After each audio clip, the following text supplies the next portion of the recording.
Thompson, a lawyer and businesswoman who says the GOP should focus on the future despite an election she called unfair.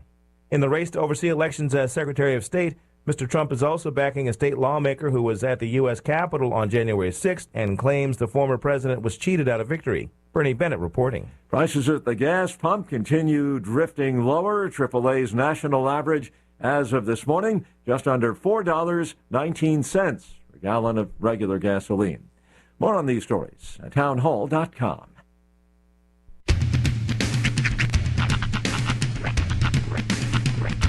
What in the wide, wide world of sports is going on here? I promise you, whatever scum did this, not one man in this force will rest for 1 minute until he's behind bars.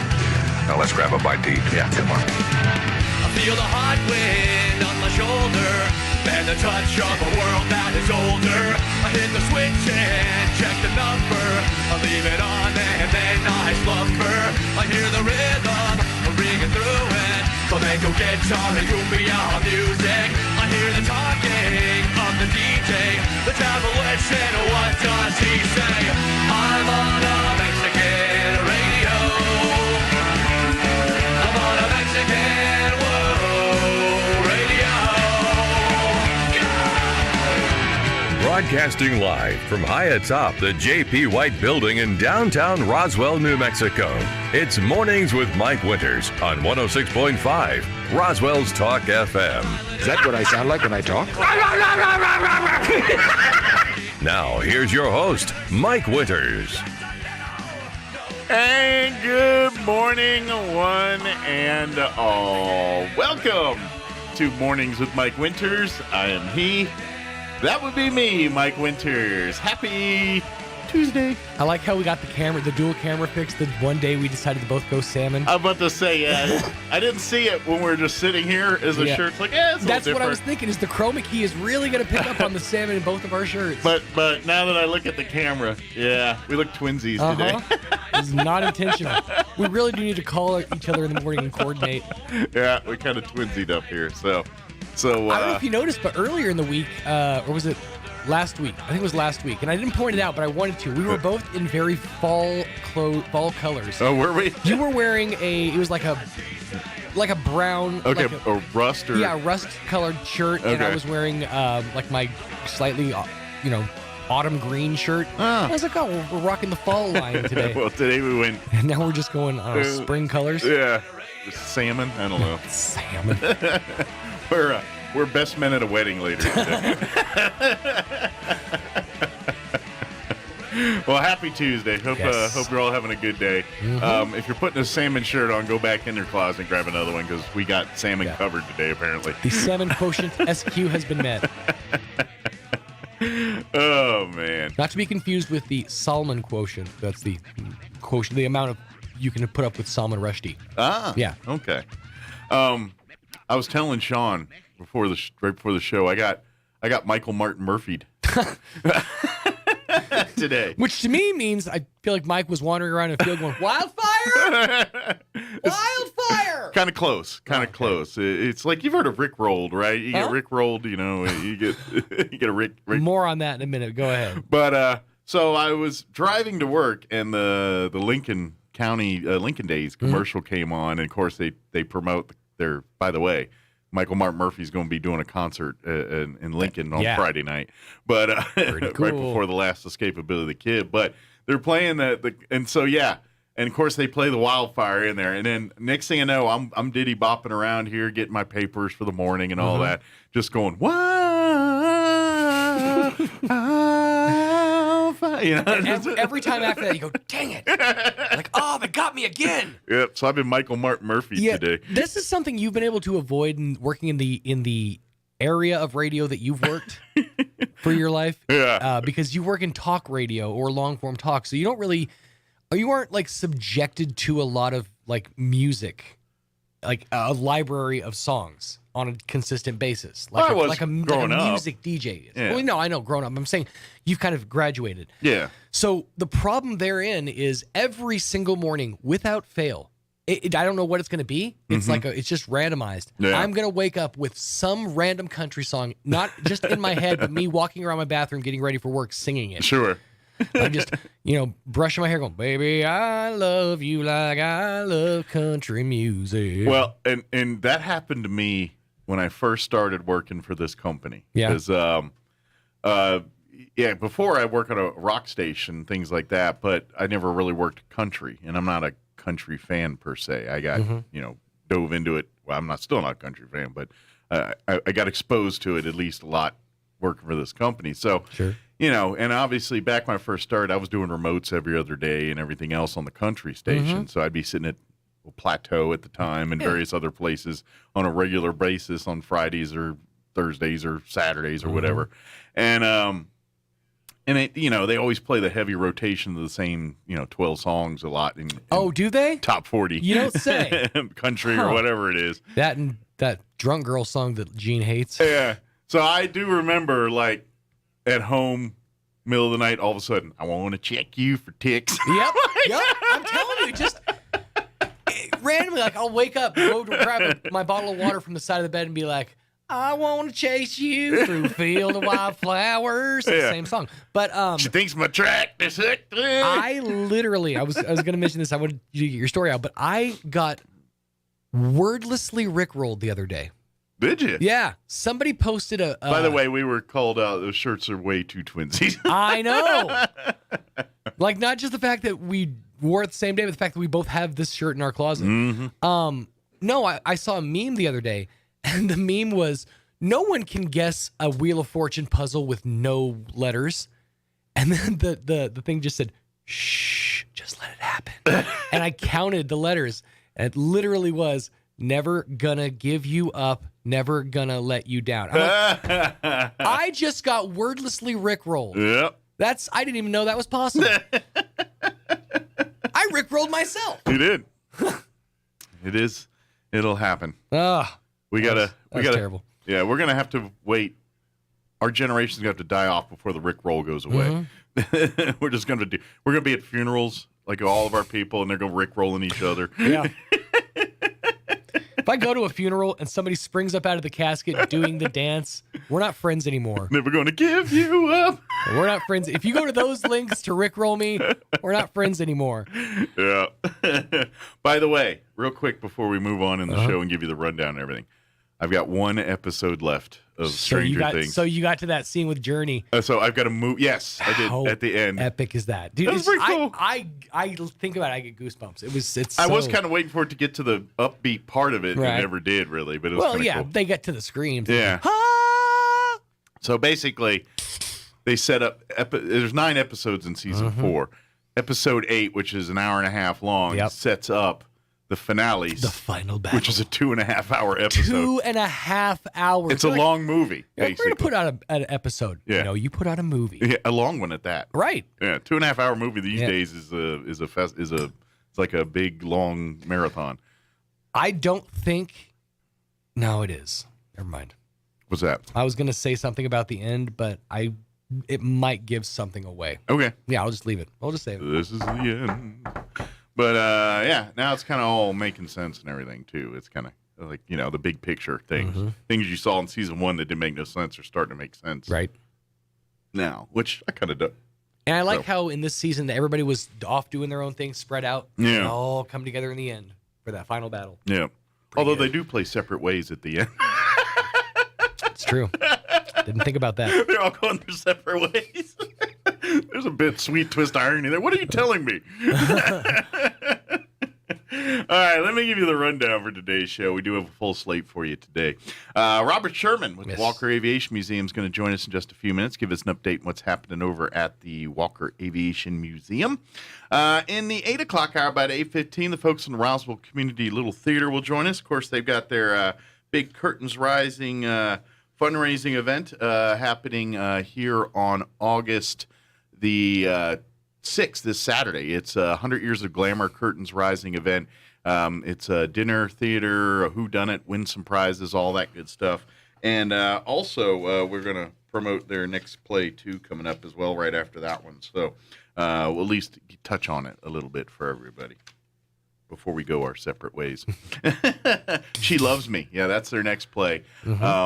It's happening August 12th, 13th, and 14th, and August 19th, 20th, and 21st. Can I just mention starring one Vidi Diana? She's in it. That's right. Arvidi's in this one. I don't know if she's starring in it. She's not starring, but she has a role in it. Yeah, she is. Directed by Patty Stacy and Lynetta Zuber. So we'll get them on later. But yeah, we're going to have some of the folks in the Roswell Communal Theater tell us a little bit more about and get your tickets, because deadline actually was yesterday. So maybe they're going to let a couple more people get some tickets here. I know that they had a pretty hard deadline on that. So maybe they've given a few more opportunities. They softened that deadline. Yeah. But they'll join us in the 8 o'clock hour. And then Nook from Asian Market will join us in the 9 o'clock. I believe she's bringing some things that are available there at Asian Market. I'm not sure if it's from the restaurant side or the market side. But I'm either way. Yeah. I like it. Yeah, although I do get a little nervous on the market side. That's what's so cool about her stores. Every time you go in there, there's something different. There's something new. There's, you know, whether it's seasonal or what have you. Like the Kit Kats, for example. Yeah. Every region of Japan, this is like a thing they did. They made their own flavor of Kit Kat. It was a tourism thing. So the people, because they only sold it in that region. Okay. Certain specialty shops will get, you know, different ones from different regions and sell them. And she, just depending upon which one she grabs, will have like ones from like Shangjing or you know, just random areas in China. I remember seeing one that was like it was a weird Kit Kat flavor, like I've seen flavored wasabi. Or something. Yeah, I've seen wasabi. I've seen they get weird with it. Yeah, I don't know about no, because I don't like wasabi. I'd be willing to try it, just out of sheer morbid curiosity. I'm not a wasabi. You know what bothers me about that is I know it's probably white chocolate. Like that's the thing that bothers me about it. And that's not chocolate. Yeah, white chocolate is not chocolate. Well, it's a type of it's really not. It's not. It's cocoa butter. It's a lie. White chocolate is a lie. It's a lie. White chocolate was my band's name in high school. I thought it was sexual chocolate. All right, it is 7:16. Let's get you up to date on the weather. I'm meteorologist Steve Hamilton with your Pecos Valley weather. Lots of sun and lots of heat today. Our afternoon high just over 100, and we do have an isolated shower or thunderstorm in the forecast for this afternoon. Overnight, partly cloudy, mid-70s, and then about the same for Wednesday. Sunny most of the day. Our afternoon highs in the low 100s, and just that slight chance of an afternoon shower or thunderstorm. That's your latest forecast. I'm meteorologist Steve Hamilton. Thank you, Steve. Currently 76 degrees here in Roswell. Humidity is at 48%. Winds currently out of the southwest at 15 miles per hour. We do have a 20% chance at some afternoon showers and thunderstorms after 3 today. They say some storms could produce heavy rainfall if we get anything. We'll see. Partly cloudy otherwise with a high of 103 today. Sorry, it's not going to cool down. South winds 5 to 10 miles per hour. Tonight, partly cloudy with an overnight low of 74 degrees. South winds 5 to 10. Wednesday, 20% chance of afternoon showers and thunderstorms. All otherwise sunny, hot with a high of 104 tomorrow. South winds 5 to 10 miles per hour. Wednesday night, we're looking at a 30% chance of showers and thunderstorms, mainly before midnight, mostly cloudy. Overnight low of 74. East winds 5 to 10.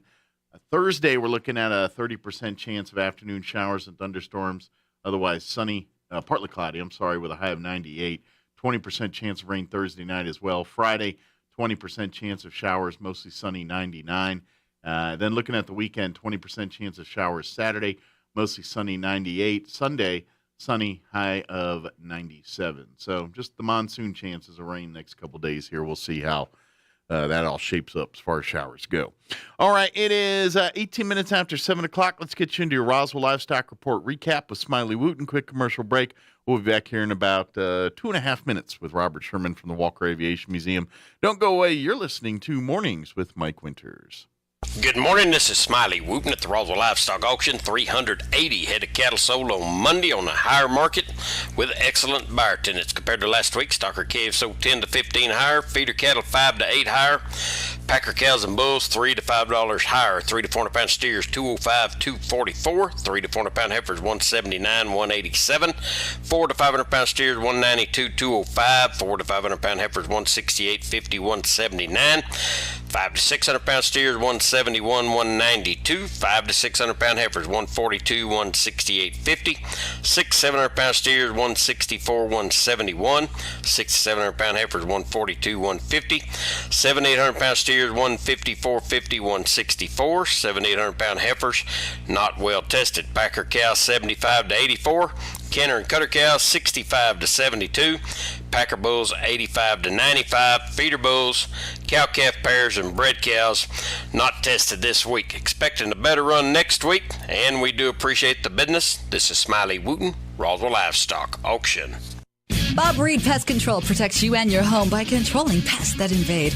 Bob Reed Pest Control understands the importance of safety in and around your home from unwanted pests. Protect your family's most important investment, your home, and protect your children and pets from the dangers of poisonous bugs and insects.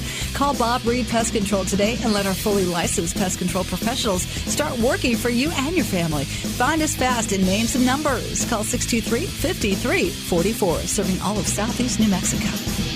Submerge yourself in the ultimate Wild West weekend. Relive the story of Billy the Kid, where it happened on the most dangerous street in America.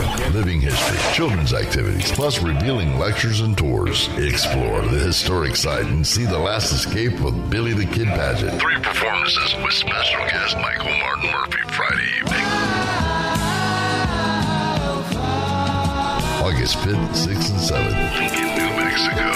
As close to the real Old West as you'll ever get. When you can't be home, make your space feel more like home with Candlewood Suites, Roswell, New Mexico. Featuring extended stay rooms, complete with kitchenettes, in a quiet area, plus plenty of great amenities, including free hot coffee 24/7, and the Candlewood Cupboard 24-hour convenience store, plus the Candlewood Gym and free laundry facilities. Cool off in the outdoor pool, complete with hot tub, and enjoy the outdoor gazebo and grills. And the Candlewood Lending Locker for stuff you couldn't pack, like crock pots, board games, and more. Call 575-623-4300 to find out more. Candlewood Suites, where everyone here is sweet on you. Your home away from home. It's possible to turn peanut butter into diamonds.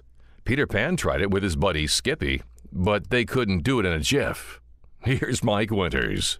And good morning. It is 21 minutes after 7 o'clock, and joining us in studio this morning from the Walker Aviation Museum, Robert Sherman back with us. Good morning. Morning, Mike. How are you doing today? Good. Good deal. So, how's life at the museum this morning? I know a lot of times you guys are open during the flying schedule out there. Yeah, starting to see a little more traffic Monday through there. Monday through Saturday now, from about 7:30 in the morning until a little after 10. Okay. Yeah. Good deal. Yeah, Bob Donnell's headed out there. Good deal. So I didn't know if that increased business through the doors of the museum a little bit or not. Or yeah, a little bit. We get a few people.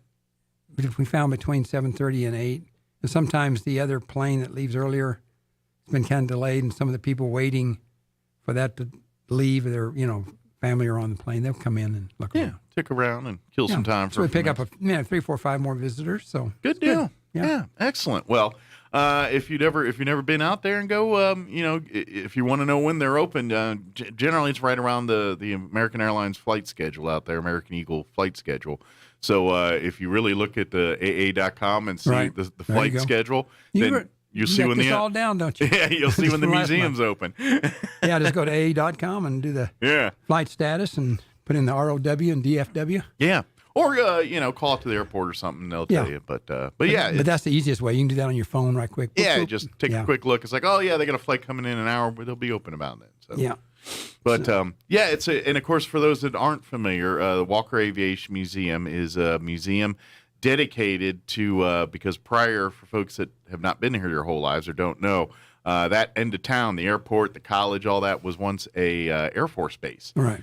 First, it was before the days of the Air Force, it was Roswell Army Airfield, and the Army or Air Corps was calling it home, and then once Air Force was established, it was Walker Air Force Base, an Air Force base, and it served a major role in World War II and the Cold War era as well, too. Right. So, right. It was very key in training pilots and bombardiers. Yeah. And when I say training pilots, usually the pilots came in, they were already flying, but they were transitioning into 2-engine aircraft or multi-engine aircraft. So they got trained, and then they went from there to B-17s or B-24s. And gotcha. They're officially pilots, but they're not certified on the bigger, heavier aircraft. Right. they flew like single engine or more smaller aircraft. Yeah, I have to apologize to the people who are listening that listened to me last month. I went home and listened to myself to see what my wife wanted to hear what was going on.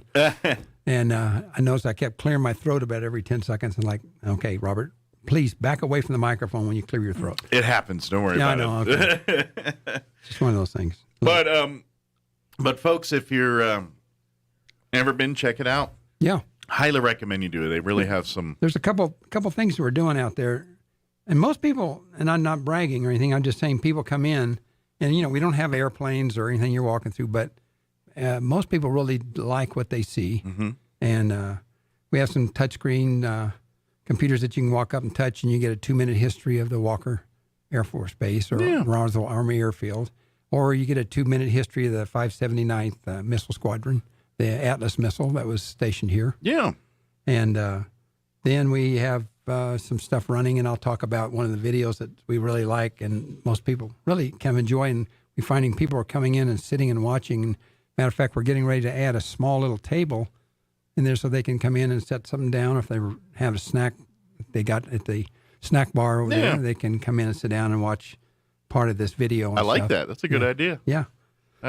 Something. Try to make it more homey and just kind of come in, relax. I find it more receptive to comprehending what's in a video when I'm eating a sandwich. It's just, it really is. I'm not joking. I kind of pay more attention if I'm eating, but that's probably my own problem. But anyway, and of course, before we kind of get into our little history lesson for today here, I do want to remind folks that if you are looking for a volunteer opportunity, they're always looking for more volunteers. Absolutely. We're kind of in a personnel crisis right now. Yeah, to serve in various roles on the board, serve as docents, just helping with general labor, just, helping, storing and preserving and creating displays and things like that. All of that kind of work is needed there for the museum. So if you have some time and love aviation history or military history, or just have a knack for liking organizing and things like that, love to have you serve a role as part of the museum here. So yeah, but go ahead. I'm sorry. Okay, no, that's right. Our current board members are myself, Allie Bishop's our treasurer, Katie Yates, Sandy Correa, secretary, and Bob Donnell, Juliana Halverson, Judy Armstrong, Jerry Cloffer, Friar Shodek Nowaki, and Stephen Miller. And also we got Ted Smith, our new volunteer at the museum. So nice. Good deal. He's a retired Army lieutenant colonel. Okay. And, does he know about airplanes? He knows a lot of stuff. I'm just kidding. I know. I was just He's giving a a hard history buff. Don't get him started, boy. I'll get you.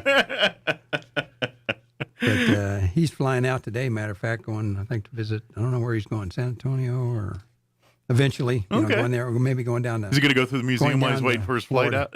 Yeah, Bob Donnell's picking him up, so he doesn't have to park his car there for 2 weeks or whatever it is.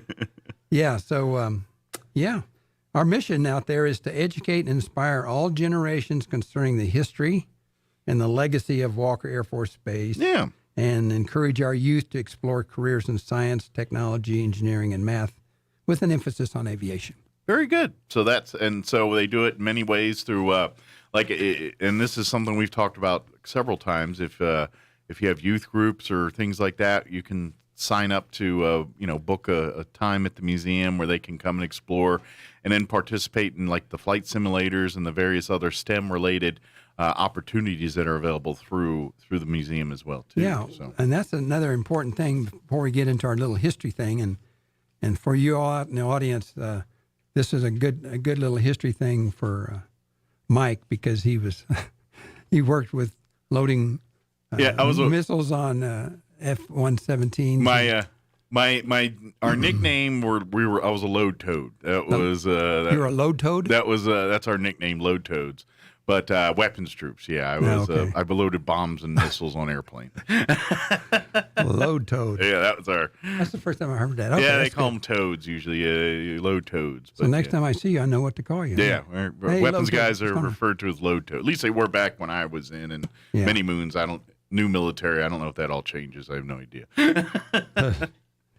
We on this program we have with the career development and stuff. We're kind of coordinating and working with the Roswell schools, and we've also coordinated with Dexter and Hegerman as far as the middle school, high schools. But trying to get students from the local middle schools and high schools, and Sidney Gutierrez Charter School, Gateway Schools, all the other private schools around, Assurance Home, Civil Air Patrol, Girl Scouts, Boy Scouts, Youth Challenge, and the Roswell Job Corps. Matter of fact, we were supposed to have a class today and yesterday, but something came up, internal policy, something happened, so they've slipped to the end of August. Okay, so, but they'll get in there. They'll still get in there. And local church groups or anybody out there that, homeschoolers, if you can give us about a week or so advance, we can get some volunteers out there to help with the flight simulator. So. Yeah, it's a cool opportunity. Definitely something that I think your group and your youth will really, who knows, you might find the next couple pilots in that group when they come out to the museum and get a chance to access the simulator. They might just found their new passion. So, as a matter of fact, I mentioned last month a really interesting video that's on YouTube we found, and we run it, and we find a lot of people coming in and stopping and watching this. And it's titled The Enola Gay B-29 Superfortress / The Bomber That Dropped the Atomic Bomb. Mm-hmm. And it's narrated by Gary Sinise. Okay. And it's an hour and 28 minutes long. You're thinking, oh my gosh, that's really long. But it addresses the difficult development of the B-29, a short biography of Paul Tibbets, the pilot of, dropped it in Hiroshima bomb. A selection of the atomic bombing crews and the extensive training of the missions leading to Hiroshima. Matter of fact, most people, or some people, are under the misconception that the silver plate B-29s and the planes that dropped the bombs on Nagasaki and Hiroshima came from Roswell Army Airfield and later Walker, but that was not the case. They came out of Wendover, Utah. Yeah. They've been to this base. Yeah. They've parked here and done things here, but they weren't assigned But to after this the base. war was over, then the mission of Roswell Army Airfield changed from being a training base for for bombardiers and pilots to a premier bomber base for the United States. So then those silver plate silver plate meaning B-29s that were modified to be able to carry the atomic bomb, returned to the Roswell area, Roswell Walker Air Force Base. But at the time they were dropping the bombs, they were not assigned to Roswell. No, they were assigned to a combat ready squadron at another base. Yeah, and it was actually Wendover, Utah, and if you read about that people say, man, that was talking about being in the middle of nowhere. Yeah. They were out there in the desert. Well, and for folks that don't understand, for folks that are, if you ever live in, Shepherd Airport, Wichita Falls, Texas, that area, for folks that are familiar, there's a lot of training bases there. Whereas, as a matter of fact, at Shepherd, I think they do a lot of pilot training there. So you'll see a lot of aircraft, but they're not combat aircraft. They're aircraft teaching their pilots to fly the combat aircraft. And I want to say Shepherd in that area, maybe Lackland, or one of the areas they first start, where they're in the T-38s and T-37s, and I think worked their way up to the T-30. At least it was years ago. I don't know what aircraft they fly now, but so those will never see war, but they're all and so Roswell served that role before World War II as a place for the pilots to train to learn how to do their job. So. Yeah, you see them flying all over the place, but they're not necessarily combat aircraft. Those are training aircraft. So it's a difference. And part of our history today, we're going to talk about an obscure that most people don't even know about, or I didn't know much about it, so I thought, well, I've got to learn a little bit about this. We're going to talk about the 58th Fighter Squadron that was assigned to Walker. And this is post World War II as a combat bomb ready. Combat-capable, combat-ready squadron. Yeah. Gotcha. And other things that we'll probably bring up in the future is, for example, the 579th, which is the name of the squadron for the Atlas missiles. Okay. In World War II, the 579th were B-24 Liberators. Okay. And they flew a lot of missions in the Mediterranean area and other places. So we can talk about that. But then, that was kind of done away with, and then they brought it back up and assigned it to the missiles that came to Walker. But we'll talk about that next time. Alrighty. Shall we do the quick little history blip? Yeah, let's do it. We were kind of leaning that way. Let's keep going with trying to make us all a little smarter as far as the history of Walker. Well, this is good water cooler talk for some folks here. You know, share this. And did you know? I love that's my favorite part of it. I love gee whiz information. I made a career out of it. So okay, this is on the 58th Fighter Squadron. Okay.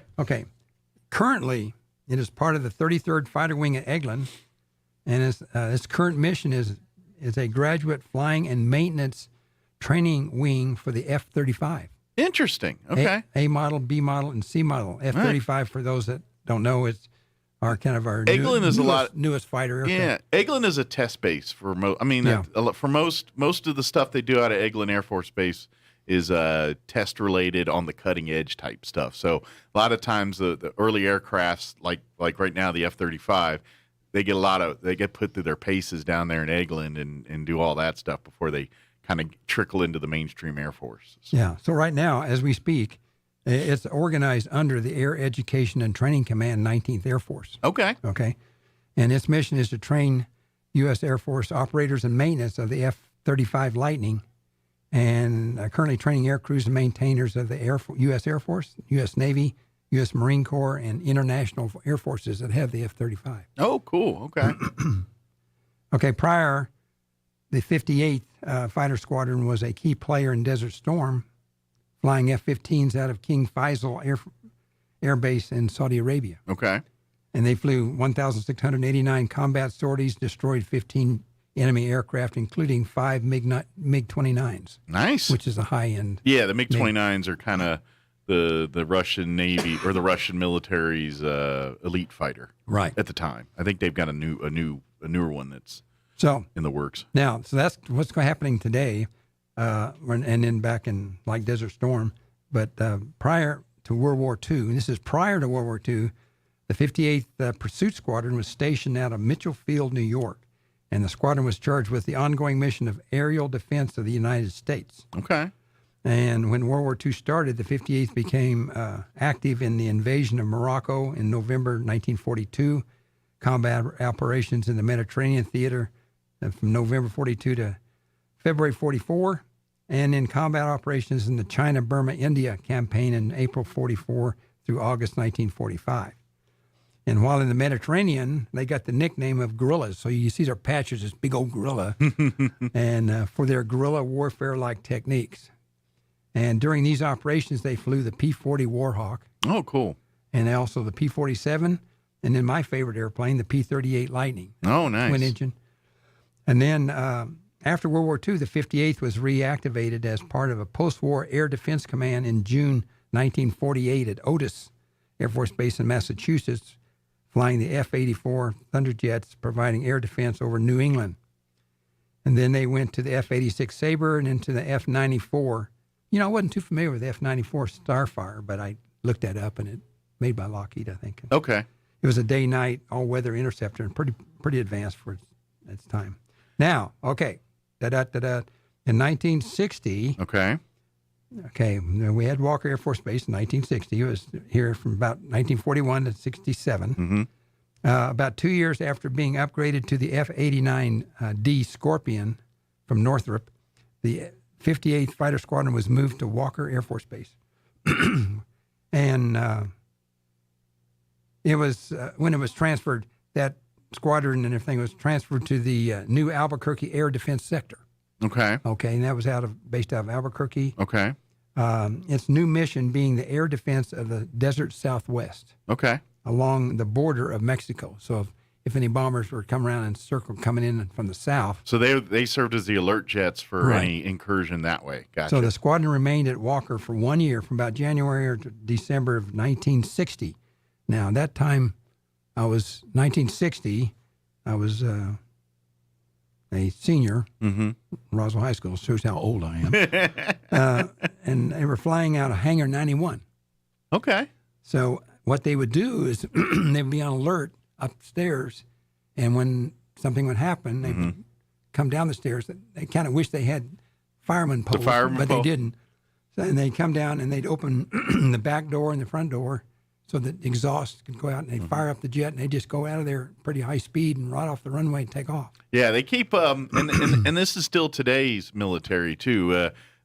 squadrons that have that duty of being the air, protection for whatever region, each one, and this is to this day, they keep jets what are called on alert, and it's depending on their mission, a number of jets that sit on the tarmac or in a flight, in a hangar on a flight line that are completely fueled up, completely loaded up with munitions and everything else. And at a moment's notice, they can fire those jets up, get them airborne, and come to the defense of whatever they're needed to do. And so that's kind of what we're talking about with these jets. That's what their mission was for. So. Yeah. So they were in locally Hangar 91 until Strategic Air Command assumed full control of the base toward the end of 1960. Okay. And now the other side point, and this is you being a missile loader guy. Yes. The AIR-2 Genie missile. This was an unguided 9.5-foot long air-to-air missile that they developed, and the Air Force deployed these from 1957 to 1985. So Okay. now we're talking 1960, and there are 3,150 of these missiles, and the reason they were kind of interesting to talk about is the warhead on these air-to-air missiles to, a plane, the fighter go up and try to shoot down a bomber. Mm-hmm. It had a 1,500 ton TNT equivalent nuclear warhead on it. Wow. So it really was one of the experimentations of air-to-air nuclear technology, which it is was, kind of like rare. I said, it was in a time when some of the missiles and then machine guns and stuff, they go up and they were attack, say, a formation of Russian bombers coming in to bomb a city in the United States. You just couldn't get them all. Right. But if you shot a missile and the detonation of this, when it went off, it would destroy any bomber within 980 feet. So you're talking about a 2,000-foot diameter. Yeah. When it went off. You're looking at any aircraft in that 2,000-foot diameter. Basically an airborne mushroom cloud right there. That's right. In the sky. Which, by the way, if people noticed what he said earlier, that's why it's unguided, because you don't have to be precision with that.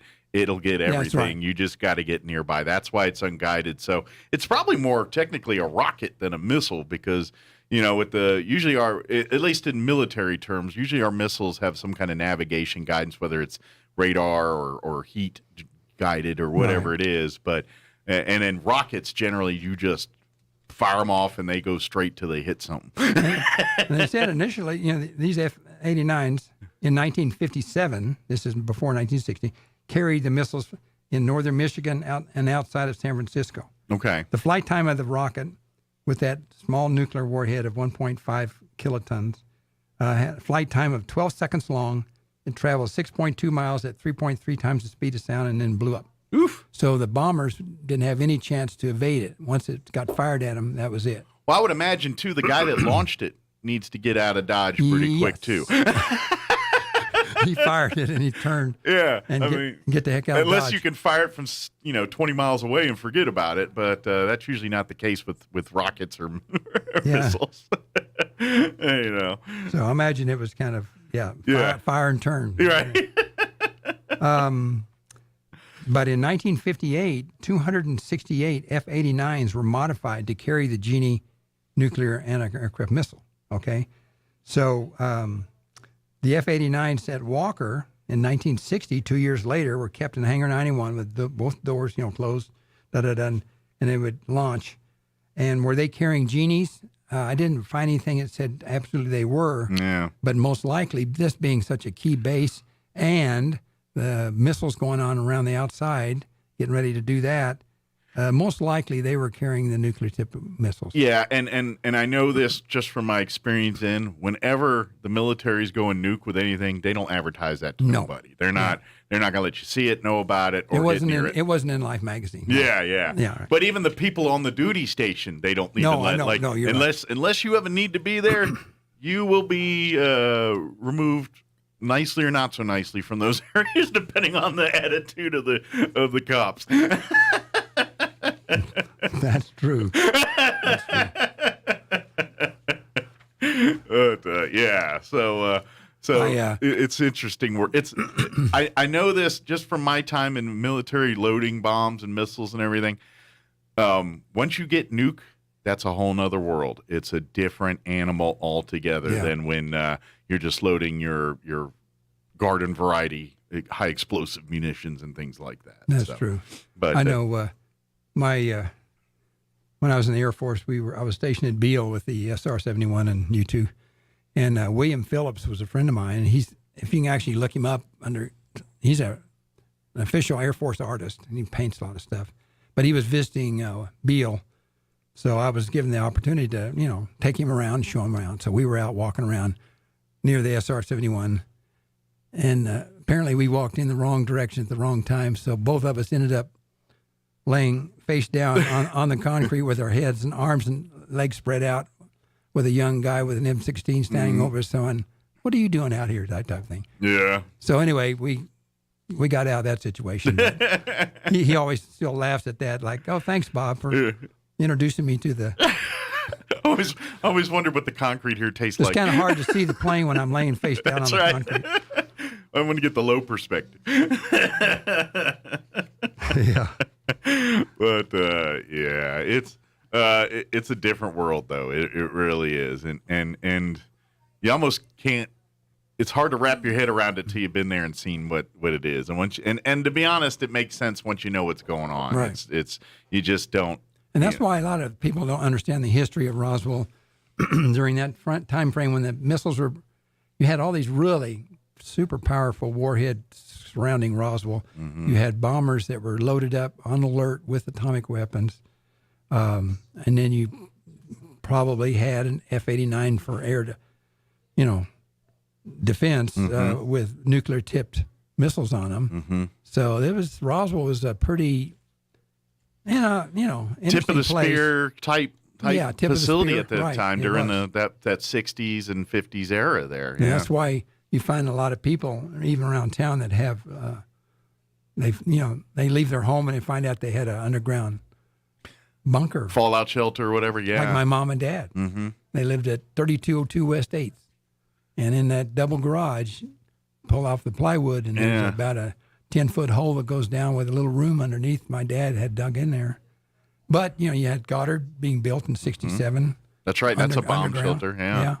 So it's just my high school was one of those too in Maryland. This was really at the tip of the spear. It was kind of a scary place, and some people might say, maybe we won't live in Roswell. Yeah. You didn't have to, no. Well, in Artesia, is it Oso School or whatever it is there in Artesia? It's all underground there. That was the reason why it was all underground for nuke stuff, for the Cold War era stuff. Yeah. So that's part of the history of Walker. Yeah, it's pretty cool. I love that. And I love the fact that, people don't realize when you tell them, it's like, no. This was a mission ready, after the World War II stuff there, that Cold War, post World War II, at a moment's notice, some of those bombers may have had to go and fight World War III. They were ready at a moment's notice for that kind of thing. And it's a, when they're constantly training and getting ready for that. Those planes flew, those missions that had bombs on them and just flew circles, up in Canada and north of Alaska. Just doing their just up there so that patrolling. Something happened, they could just make a turn and head out toward the Soviet Union. Yeah, you'd be amazed at how quick they can mobilize stuff like that. I mean, of course, in the world we live in today, everything's interconnect. They can do the ICBM stuff, and I mean the Atlases and all those were that. But even now, the technology. We didn't have the technology in the 50s where you could take a submarine and park it off someone's shore and then launch pretty much a nuclear battalion at them. That's real now and very much part of it today. But it's kind of neat just when you look at the history of some of this stuff. Yeah. Before we get too far along, I need to make sure we thank people like Roswell Toyota, XL Energy, got us that grant for those flight simulators, Pioneer Bank, Featherstone Development, and other doctors, Phil, Kathy, and Paul Ingstrom, and other folks, Glenn Furniture, Aerocell, and Six Bomb Wing Reunion Group is sending us some money. Oh, that's nice. So anyway, that's kind of thank you for keeping our doors open. Yeah, those guys, all those businesses and organizations, without their support, the museum would not even be around today. So we are very appreciative of those support, those individuals and organizations. Can I go through the scenario of kind of what when students come to visit us real quickly. Sure. Yeah. So if you come out and for a tour, we usually take 8 people because we only have 2 flight simulators, 8 people for about 2.5 hours. Mm-hmm. And we need about a week's advance. But once they get there, we give them a quick history of Walker and the Atlas missile, and that lasts for about 15 minutes or so. And then we break them up into 2 groups of 4, and then 4 of them go over to the 2 flight simulators where 2 of our staff will help guide them through aircraft taxiing, takeoff, and some other flight scenario stuff. So that lasts about 45 minutes or so. So each student gets about 20, 25 minutes of flight time. Okay. And then the other 4 students are set in front of a large computer and through YouTube. And we got it set up so there's no commercials or anything, but they get these 3 to 7 minute videos starting out with how to, developing a Venn diagram on no regrets, how to choose a college major or, a lifetime career. Okay. Then when science, technology, and engineering math overview, careers in aviation, Eastern New Mexico University of Roswell maintenance aircraft or aviation maintenance technician program, a day in the life of a wind turbine engineer, Crumlin Auto Group, Eastern New Mexico University of Roswell Auto Mechanic Program, energy careers and career cluster and industry video series, the oil well workers career video, what does a registered nurse do, architectural engineering versus architecture, what's the difference? And then we show them some Air Force technical training, recruiting type videos that are pretty short. But Air Force aerospace ground equipment, U.S. Air Force air traffic control, U.S. Air Force electronic principles, and finally, U.S. Air Force geospatial intelligence. And then the last one we show is Day in the Life at CIA. Nice. And that shows 5 different science, technology, engineering, math type jobs in the CIA. So, in theory, these kids can come out to the Walker Aviation Museum and learn about STEM careers, and some of them technically have not one thing to do with an airplane or a wrench for that matter, Right.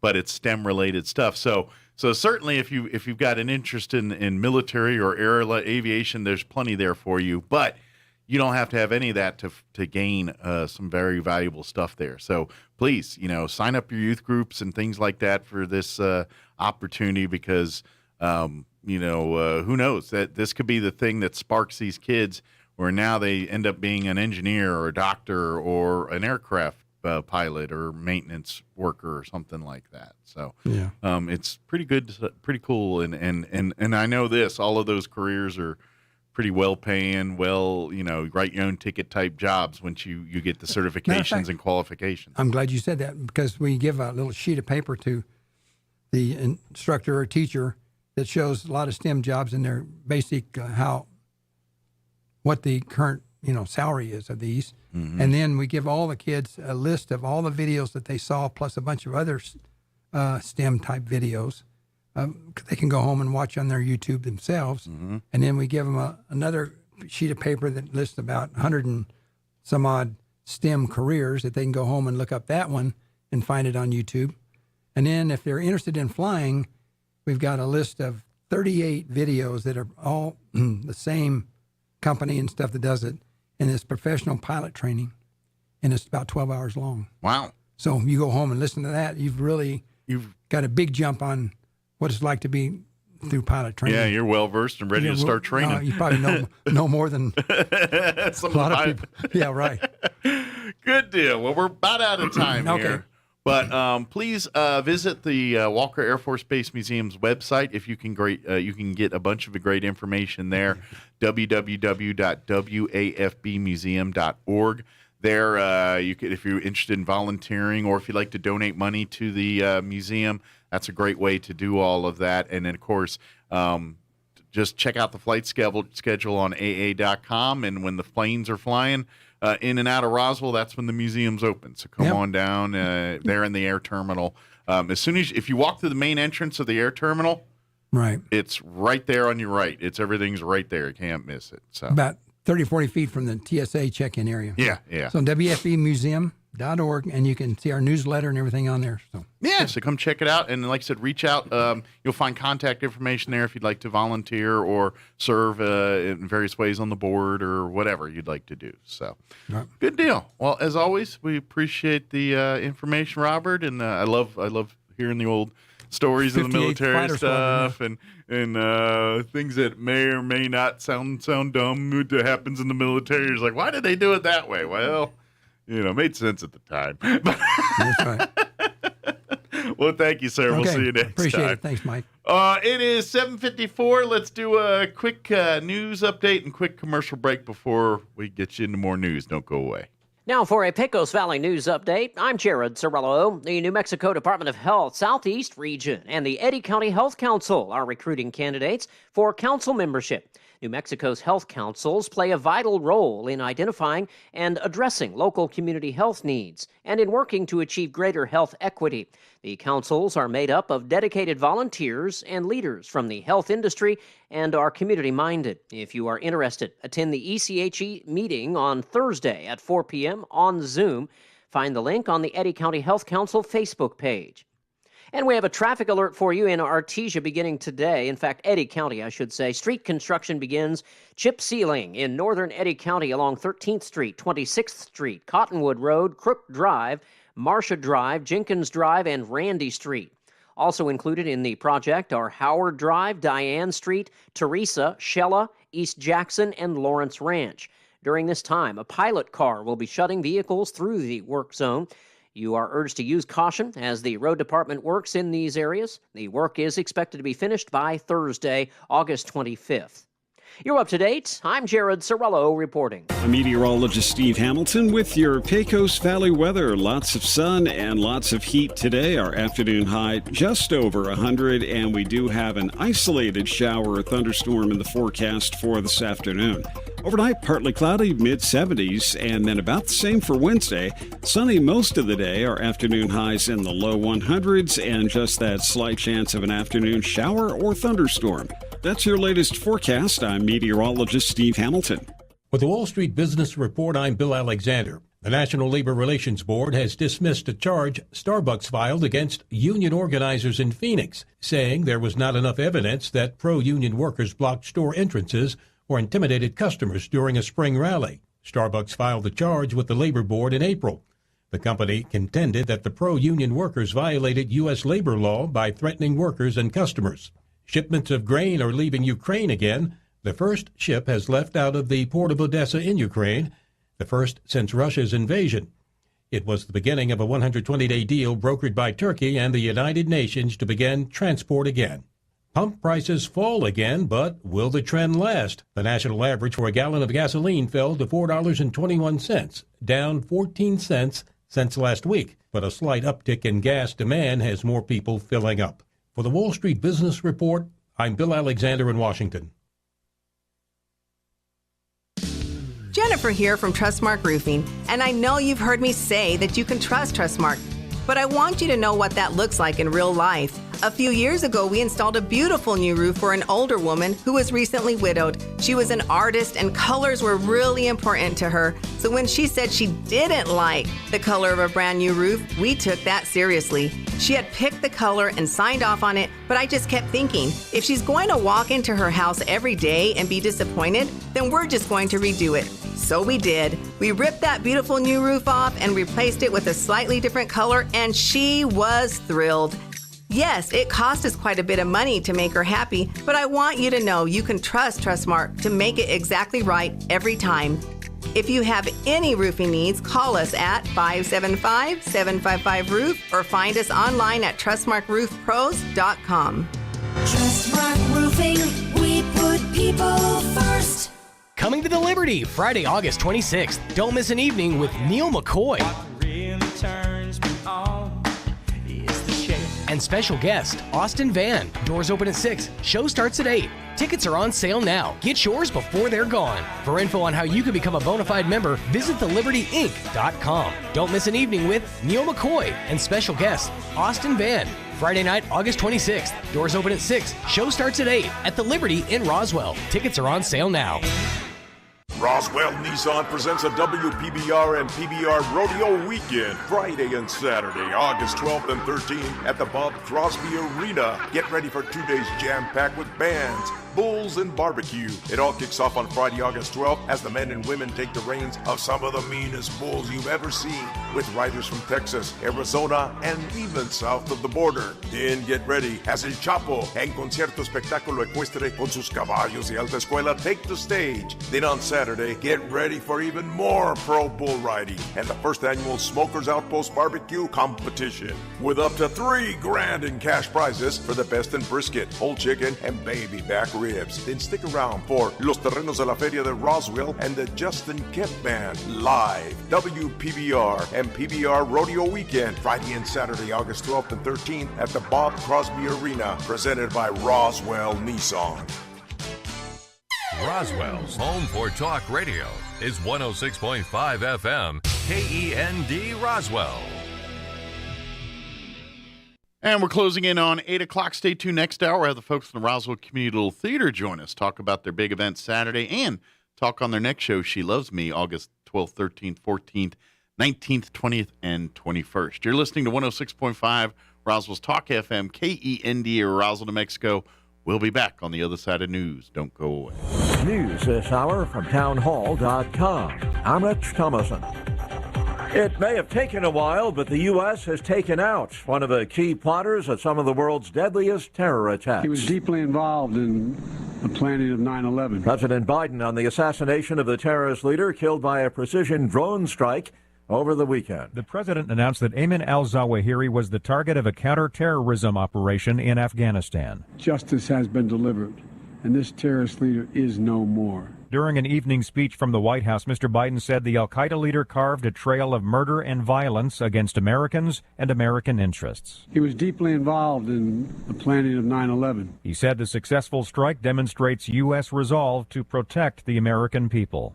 Greg Clugston, Washington. House Speaker Pelosi, continuing her Asia tour, is expected to stop in Taiwan, much to the dismay of Communist China, which is ramping up its military presence in the Taiwan Strait and elsewhere in the South China Sea. The manhunt is on in the nation's capital following a deadly shooting last night in Washington. Half dozen people shot. One of them died. The mass shooting took place in the 1500 block of F Street Northeast, and an investigation is underway. Police say the call came in at 8:37 p.m. for a reported shooting outside the Aziz Bates apartment complex. During a press conference at the scene of the crime, D.C. Police Chief Robert Conti says that each of the victims are adult males. 6 individuals shot. One of those 6 is deceased. The other 5 have been taken to area hospitals where they are currently receiving treatment. Conti asks the public to assist police in the search for the shooters. Bernie Bennett reporting. The death toll in the catastrophic flooding in eastern Kentucky has risen to at least 37. The bodies of victims continue to be recovered. Hundreds of people still unaccounted for. Wall Street, the Dow is down 286 points. More on these stories at townhall.com. Charlie Dombeck here from Key City Capital. As a practicing CPA for nearly 30 years, I have found that 80% of your ability to grow your wealth is dependent upon 2 factors: taxes and investment performance. At Key City Capital, we improve investment performance by diversifying capital into off-market investment opportunities in passive rental real estate and alternatives like asset-backed lending. We recover dollars that clients unnecessarily pay in the form of income taxes, creating a lifetime annuity of savings. We are a sponsor of passive, affordable single and multifamily residential rental investments, which are located in Sunbelt landlord-friendly states. These investments are the top choices in a rising interest rate and inflationary environment. They represent a store of value, protecting your capital from market volatility. Learn how we at Key City Capital can help you ultimately grow your wealth rapidly. Connect with me at keycitycapital.com or give me a call at 817-912-1569. The first cargo ship to leave Ukraine since Russia invaded more than 5 months ago has hit bad weather in the Black Sea, set to arrive later than scheduled in Istanbul. The vessel, which set sail from the Ukrainian port of Odessa yesterday, now expected to reach Istanbul early tomorrow. Russian, Ukrainian, Turkish, and UN officials are to inspect the ship after it anchors in Istanbul. The inspection's part of a UN and Turkish brokered deal to shift Ukrainian grain stockpiles to foreign markets to ease a growing global food crisis. Southeast Asian foreign ministers gathering in the Cambodian capital for meetings addressing ongoing violence in Myanmar and other issues. They're being joined by top diplomats from the U.S., China, Russia, and other world powers amid tension over the invasion of Ukraine, as well as concerns over Beijing's growing ambitions in the region. News and analysis at townhall.com. Louisiana reinstates its abortion ban. For weeks, access to abortion in Louisiana has been flickering, with the state's 3 clinics relying on rulings and temporary restraining orders that allowed them to continue operations. But procedures came to a screeching halt Friday afternoon after an appeals court ruled in favor of Louisiana Attorney General Jeff Landry. The court ordered that Landry be allowed to enforce the ban while ongoing legal challenges play out in court. The clinics are still open, however, but staff members are calling patients to notify them of the ban and urge them to seek resources in other states. It's the 3rd time the ban has gone into effect in Louisiana, and it does not have exceptions for rape or incest. I'm Lisa Dwyer. Primaries today in 5 states. Among the closely watched contests, Republican races for Michigan governor and Missouri senator. More on these stories at townhall.com.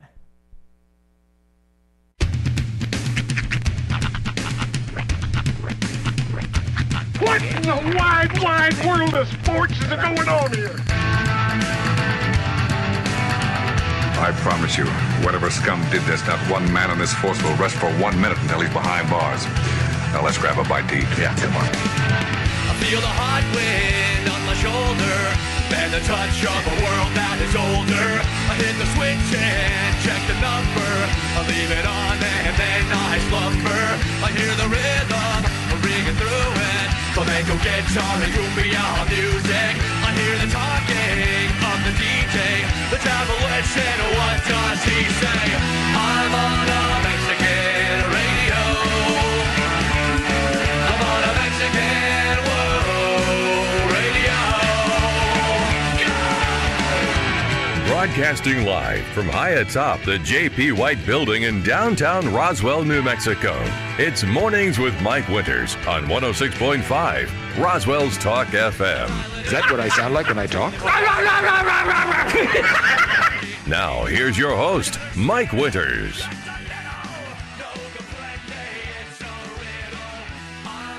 And good morning. It is 6 minutes after 8 o'clock. Welcome to hour number 2.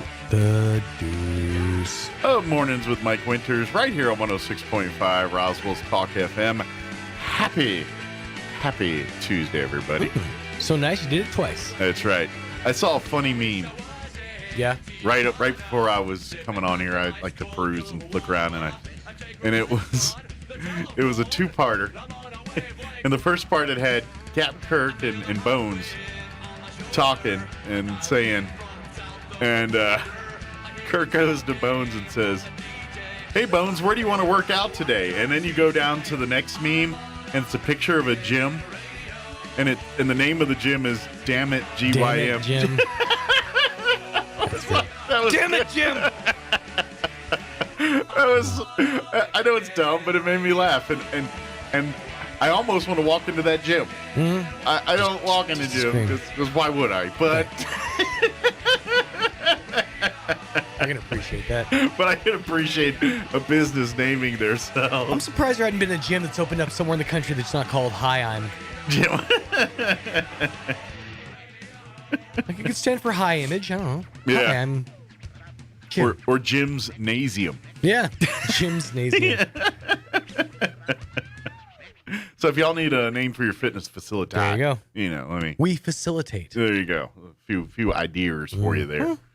So happy Tuesday. Hope you're having a delightful day so far. Indeed. Everything's going swimmingly for you. It's gonna be hot. Yeah. Like 103 today. I'm done. 104. Done with heat. Well, I just want fall. I just want fall time. Like I know I complain about it being cold too. Yeah.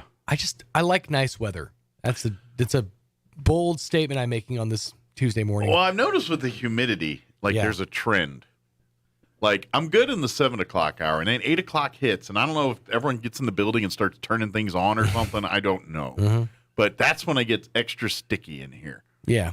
And It's just been more humid in Roswell lately. Yeah. Like I've been in my car and just, glistening. Yeah. I guess. Complaining.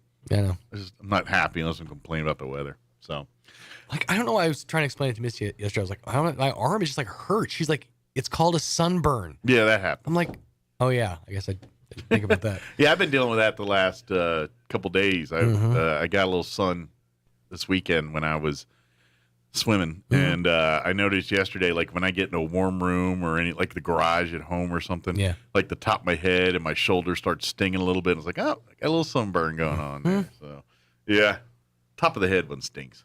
Yeah, it's gotta be the worst. Roy doesn't have that problem. He's gonna mop a head on his hair. He could. No sun rays penetrate through that. Oh no! Well, I also carry sunscreen. Yeah, but he you put it on does. your head. He was actually that was incredibly resourceful that day. I was like, I'd never think to grab sunscreen. Do you I have have kids. It? Yeah. See, I do now. Actually, I have my neck gets very burnt though. Yeah. Yeah.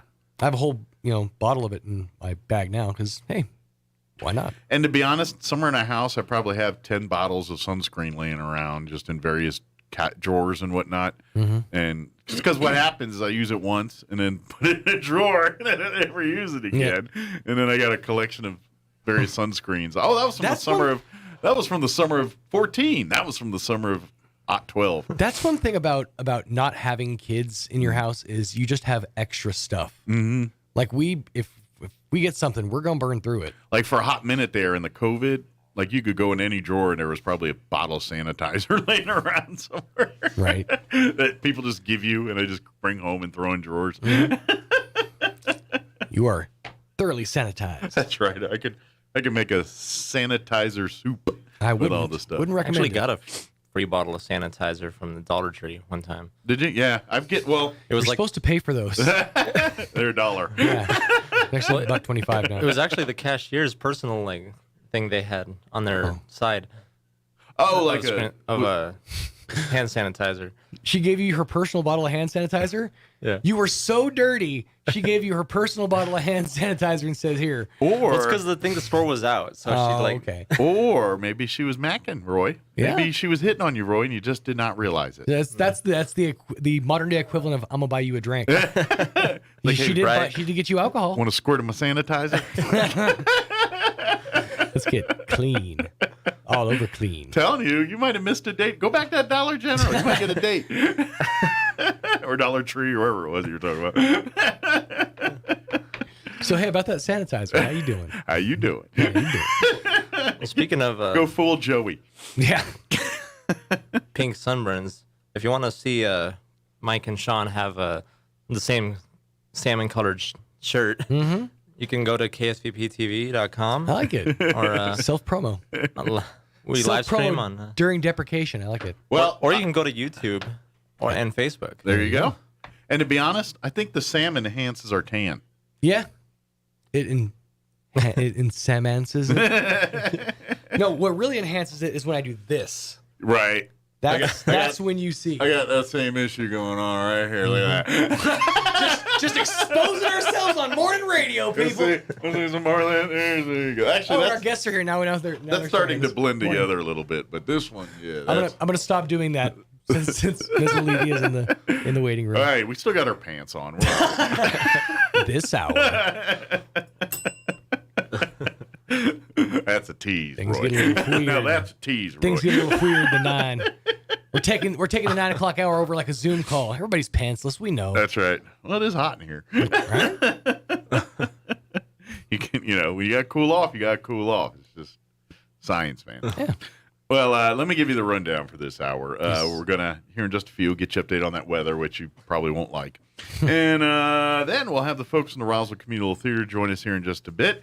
Actually got a couple events coming up here we want to put on your radar. Of course, this Saturday night, they've got their big Curtains Rising event. The actual ticket deadline was yesterday, but they may have opened that up. We'll find out here in a few minutes. We'll get the inside. But definitely will tell folks about that on Saturday. And, of course, their next production called She Loves Me will be debuting August 12th and that'll run that weekend, 12th, 13th, 14th, and then the next weekend, the 19th, 20th, and 21st, there at the Community Little Theater. That'll be back at the theater. The event this Saturday is out at the Clarion with dinner by Peppers and a little mystery whodunit. You get to, and it's audience participation, and you can win tickets and all kind of stuff. Very cool. So they got a bevy of things going on. I wonder if they have a sequel to this play called "She Loves Me Not." Spoiler alert. Oh, and that one they don't make it. Yeah, but then the third one could just be called "She Loves Me Again." That's right. And it's just picking off off the flower. Yeah. Does that still happen in cartoons? I don't know. I haven't. Seems like every Looney Tunes cartoon had a "She Loves Me, She Loves Me Not" flower picking thing. I can't think of any character in modern times that has done that. It feels cruel to flowers. Yeah, it does. Yeah. Plus, when's the last time you saw like a flower with just petals on it? Usually they're like, And in all fairness, most of us did it with weeds, like dandelions. Yeah, I did that with a dandelion one time. Like, she loves me. Cool. There's always that one straggler. It's like, aha, I don't love you. That's right. Well, then your wish don't come true. Or if you get the yellow dandelion before they turn. Who established wish law? Like, I always wondered that. It's like, how come if I tell you what I wished for, it won't come true? Like, who established that? Well, and that's... Is there a council? I would like to go deeper. It's like, who said blowing on a dandelion gives you a wish? Who said breaking a wishbone breaks you a wish? Why, I'm sure it's called wishbone because they break the wish on it, and then they made a salad dressing out of it. But why did that tradition come up? There's a lot there. I guess we can Google who decided all these. that a fireball shooting through space? And I'm pretty sure like dropping money in a wishing well is some kind of like Valentine's Day marketing gimmick. I still did it in Vegas. Still dropped a penny into the fountain at the Caesars. Yeah, you got to. Oh yeah. Yeah, but I think that's a marketing gimmick like Valentine's Day. Somebody came up with it. I just want to know who established wish law. Yeah, that's worth looking into. Yeah, and like blowing on candles. I mean, just all of it is like what is. Why do we have to do things to these wishes? Can't we just like wish out loud? Are they just as legitly true as I argue that you should say it out loud. Yeah. I read The Secret. Yeah. You're supposed to, put what you want out into the world. Like, will my wish come more true if I just say I wish I was rich versus I wish I was rich and then break a wishbone or blow on a candle you or also something? have to get yourself a whiteboard and put a bunch of pictures from magazines on it. I forgot my vision board. Right. I got to make that. Right. If we're really going to make this visualization into existence happen. I'm pretty sure what adults call vision boards or whatever they're doing now, that's what we were cutting and pasting and doing stuff as kids in the basement, and now you're trying to turn that into a legit thing. Yeah. They were just trying to keep you shut up and quiet for an hour. I tried to make a vision board. It just turned into a list of swears that I'm trying to bring back or repopularize. You know what I call my vision board?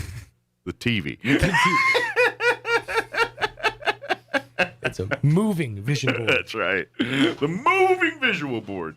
All right, it is 7:16. Here's your weather. Or 8:16. Here's your weather. I'm meteorologist Steve Hamilton with your Pecos Valley weather. Lots of sun and lots of heat today. Our afternoon high just over 100, and we do have an isolated shower or thunderstorm in the forecast for this afternoon. Overnight, partly cloudy, mid-70s, and then about the same for Wednesday. Sunny most of the day. Our afternoon highs in the low 100s, and just that slight chance of an afternoon shower or thunderstorm. That's your latest forecast. I'm meteorologist Steve Hamilton. Thank you, Steve. Currently 78 degrees here in Roswell. Humidity is at 47%. Winds currently out of the south at 7 miles per hour. We got the monsoon rain chances, most part for this week. 20% chance of afternoon showers and thunderstorms today, mainly after 3. They say some of these storms could produce heavy rainfall, partly cloudy otherwise, and a high of 103 today. South winds 5 to 10 miles per hour. Partly cloudy tonight with an overnight low of 74 degrees. Winds will be out of the south, 5 to 10 miles per hour. 20% chance of showers Wednesday as well. Once again, mainly for the afternoon. Mostly sunny, high of 104 tomorrow. Good news is 104 is like it. It starts going back down after the 104, but we got to peak out at 104 on Wednesday before it starts dipping slightly. Wednesday night, we're looking at a 30% chance of rain, mostly cloudy, 74 for an overnight low. Thursday, we're looking at a 30% chance of afternoon showers, partly cloudy otherwise with a high of 98. Winds out of the north, 5 to 10. Thursday night, 20% chance for showers as well. Friday, 20% chance of showers, mostly sunny, 99. Partly cloudy Friday night. Saturday, we're looking at a 20% chance of afternoon showers, mostly sunny, and 98. Sunday, mostly sunny, 97, with a 20% chance of rain Monday when you head back to work, and 96. So sporadically here and there, pretty much every afternoon and some evenings, we got some rain chances here. We'll see if that shapes up. I hope we actually get some more rainfall. The teasing, not so exciting for me. All right, it is 18 minutes after 8. We're going to take a 2.5-minute commercial break, and we'll have the folks from the Roswell Community Theater join us on the other side. Don't go away. You're listening to Mornings with Mike Winters. Find your path to a greater future at Eastern New Mexico University. With degrees offered both on campus and online, ENMU has the flexibility that you're looking for, and with the New Mexico Opportunity Scholarship, New Mexico residents can now start, continue, or finish their bachelor's degree tuition-free at ENMU. For more information, visit enmu.edu. Eastern New Mexico University. Student success, that's what we're about. Bob Reed Pest Control protects you and your home by controlling pests that invade. Bob Reed Pest Control understands the importance of safety in and around your home from unwanted pests, and they offer answers and solutions when you need them most. Protect your home, your children, and your pets from the dangers of poisonous bugs and insects. Let Bob Reed Pest Control and their fully licensed professionals start working for you and your family today. Call 623-5344, serving all of southeastern New Mexico. Find them fast in names and numbers. Well, the biting bugs and the ferocious flies are out in force, and if you don't take care of them now, you'll be swatting and scratching all summer. Makes me itchy just thinking about it. Hi, this is Jim Gill from Roswell Seed Company. Whether it's keeping the fleas and ticks off your animals or keeping the flies and mosquitoes away from your barbecue, you gotta use the right stuff, and you gotta do it at the right time. So come see us now at Roswell Seed Company, and don't let the bugs tick you off. Get it? Tick. You want to feel important. You want to be a part of something bigger, something that matters and can help change things. You want to feel like you belong. We know. We felt that way too, and that's why we did something about it. We aren't just Army National Guard soldiers. We are normal people just like you. But our part-time service in the Army National Guard means we get to be more. When our communities are in need, we get the chance to stand up and do something about it. We get to serve in our own region and help the people we call neighbors. Whether they are in the mountains of New Mexico, the plains of Nebraska and Kansas, the ranches of Oklahoma and Texas, the farmlands of Missouri and Arkansas, or the bayous of Louisiana, we are here for our hometowns. And together, we can make a difference. Take on your legacy. Visit NationalGuard.com to find out more. Sponsored by the New Mexico Army National Guard. Aired by the New Mexico Broadcasters Association and this station. If you suffer from pogonophobia, you would not want to attend a party with the following people: Kenny Rogers, Santa Claus, Willie Nelson, the cast of Duck Dynasty, and 2/3 of ZZ Top. Here's Mike Winters. And good morning. It is 8:21, and joining us in studio this morning from the Roswell Community Little Theater, Alethea Hartwell and Trisha Hart back with us. Good morning, ladies. Good morning. Good morning. How's everybody doing today? Doing good. Yourself? Good. Doing pretty good. I know you guys are kind of busy right now. There's a lot going on with the Roswell Community Little Theater. Just a wee bit. Yeah, which is a good thing because you guys just do fun stuff. It's we like to think we do fun stuff. Yeah, it's not all, it's not like, oh, we got to go and clean up a ditch or something, No, we got to do Very fun true. stuff. We got to come out and entertain and, And matter of fact, Saturday night, it's dinner and drinks and mingling and prize winning and murder, mystery, and solving. And dancing. Yeah, so, but now I got a question because we talked to Louise and Deanna last week, yeah. But August 1st was the deadline for Saturday night. Right. Well, today's the 2nd. So has a deadline been extended here? The deadline has been extended. I've had several people reaching out saying that they needed another day or two. So the kind people at Peppers were They are very kind about that. They but extended their cutoff for their kindness plates. only goes so far. I just want Till the third. Their kindness goes until the third. Good. Okay. Yeah. So for those of you asking for tickets. Good. If you haven't heard about what we're talking about here, we would love to have you come out and join the Roswell Community Little Theater this Saturday night, August 6th. They're having their 100 Years of Glamour Curtains Rising festivity night of dinner, dancing, murder mystery, silent auction, just a big fun evening, date night or family night, depending on how you want to make it. Absolutely. And just a great, you can get, and here's the thing, they want you to come and participate, not just by showing up and eating food, but by coming in your favorite dress. You get to dress up too. We want everybody to dress up. The cast is going to be dressed up. Everyone there is going to be dressed up. You come as your favorite, like Hollywood glamour thing. Yeah. Whether it's like old school 20s, roaring 20s, or more Brad Pitt, Angelina Jolie, whatever your thing is, come do it. Yep. And have some fun with us here. Well, you've heard of Christmas in July. This is Halloween in August. There you go. So kind of give them a rundown of what the night's going to be like and like kind of the procession of what's going to be happening.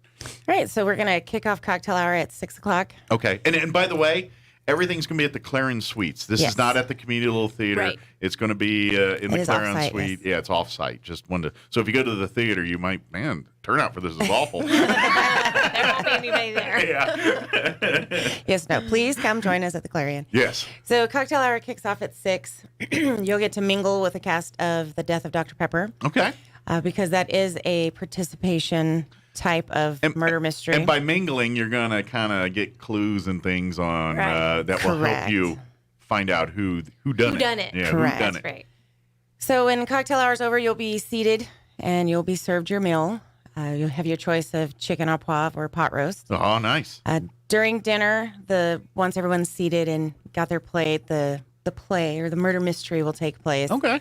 After the murder mystery, you'll get to cast your vote of who you think did it. Okay. And it's drawn during dessert. All right. And if you're lucky, it's randomly drawn, so you're going to have vote boxes. So who you think did it, you put your little ticket in the vote box.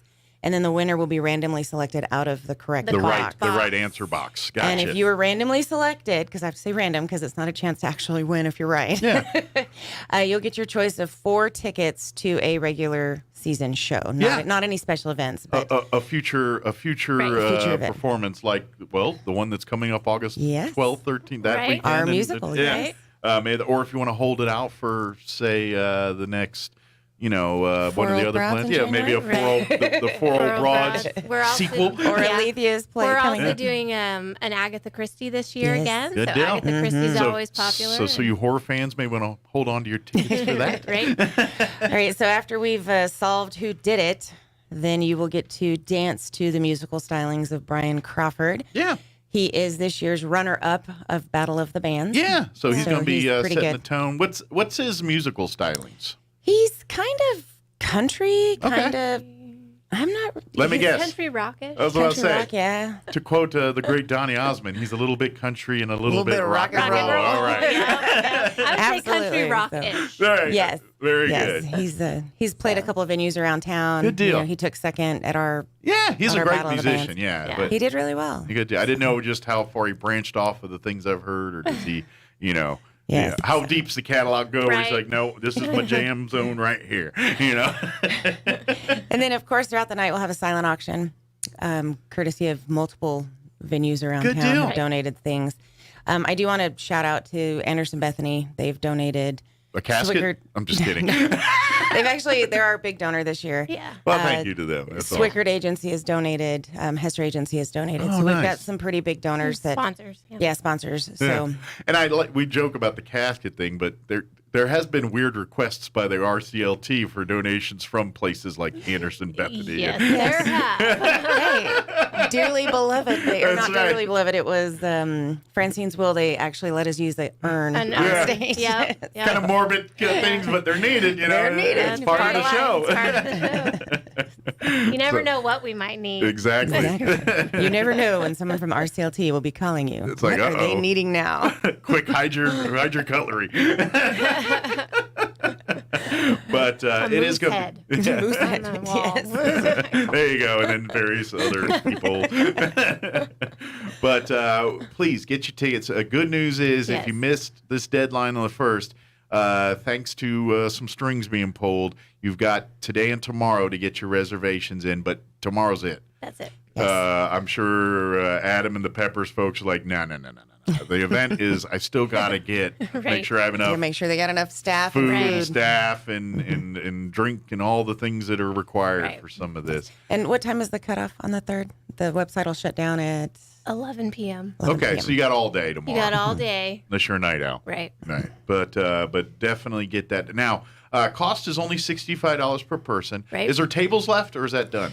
There's tables left. There are some tables left. So if you do want to get a table, it's available. A table of 8 for $700. So if you've got like maybe you're a business or you want to pay it forward a little bit. Yeah, and it's say, a hey, sponsorship table. Yeah. So exactly. you'll be promoted during the venue or the event. So we still got a little chance if you want to zoom in late and get you a table for this Saturday night.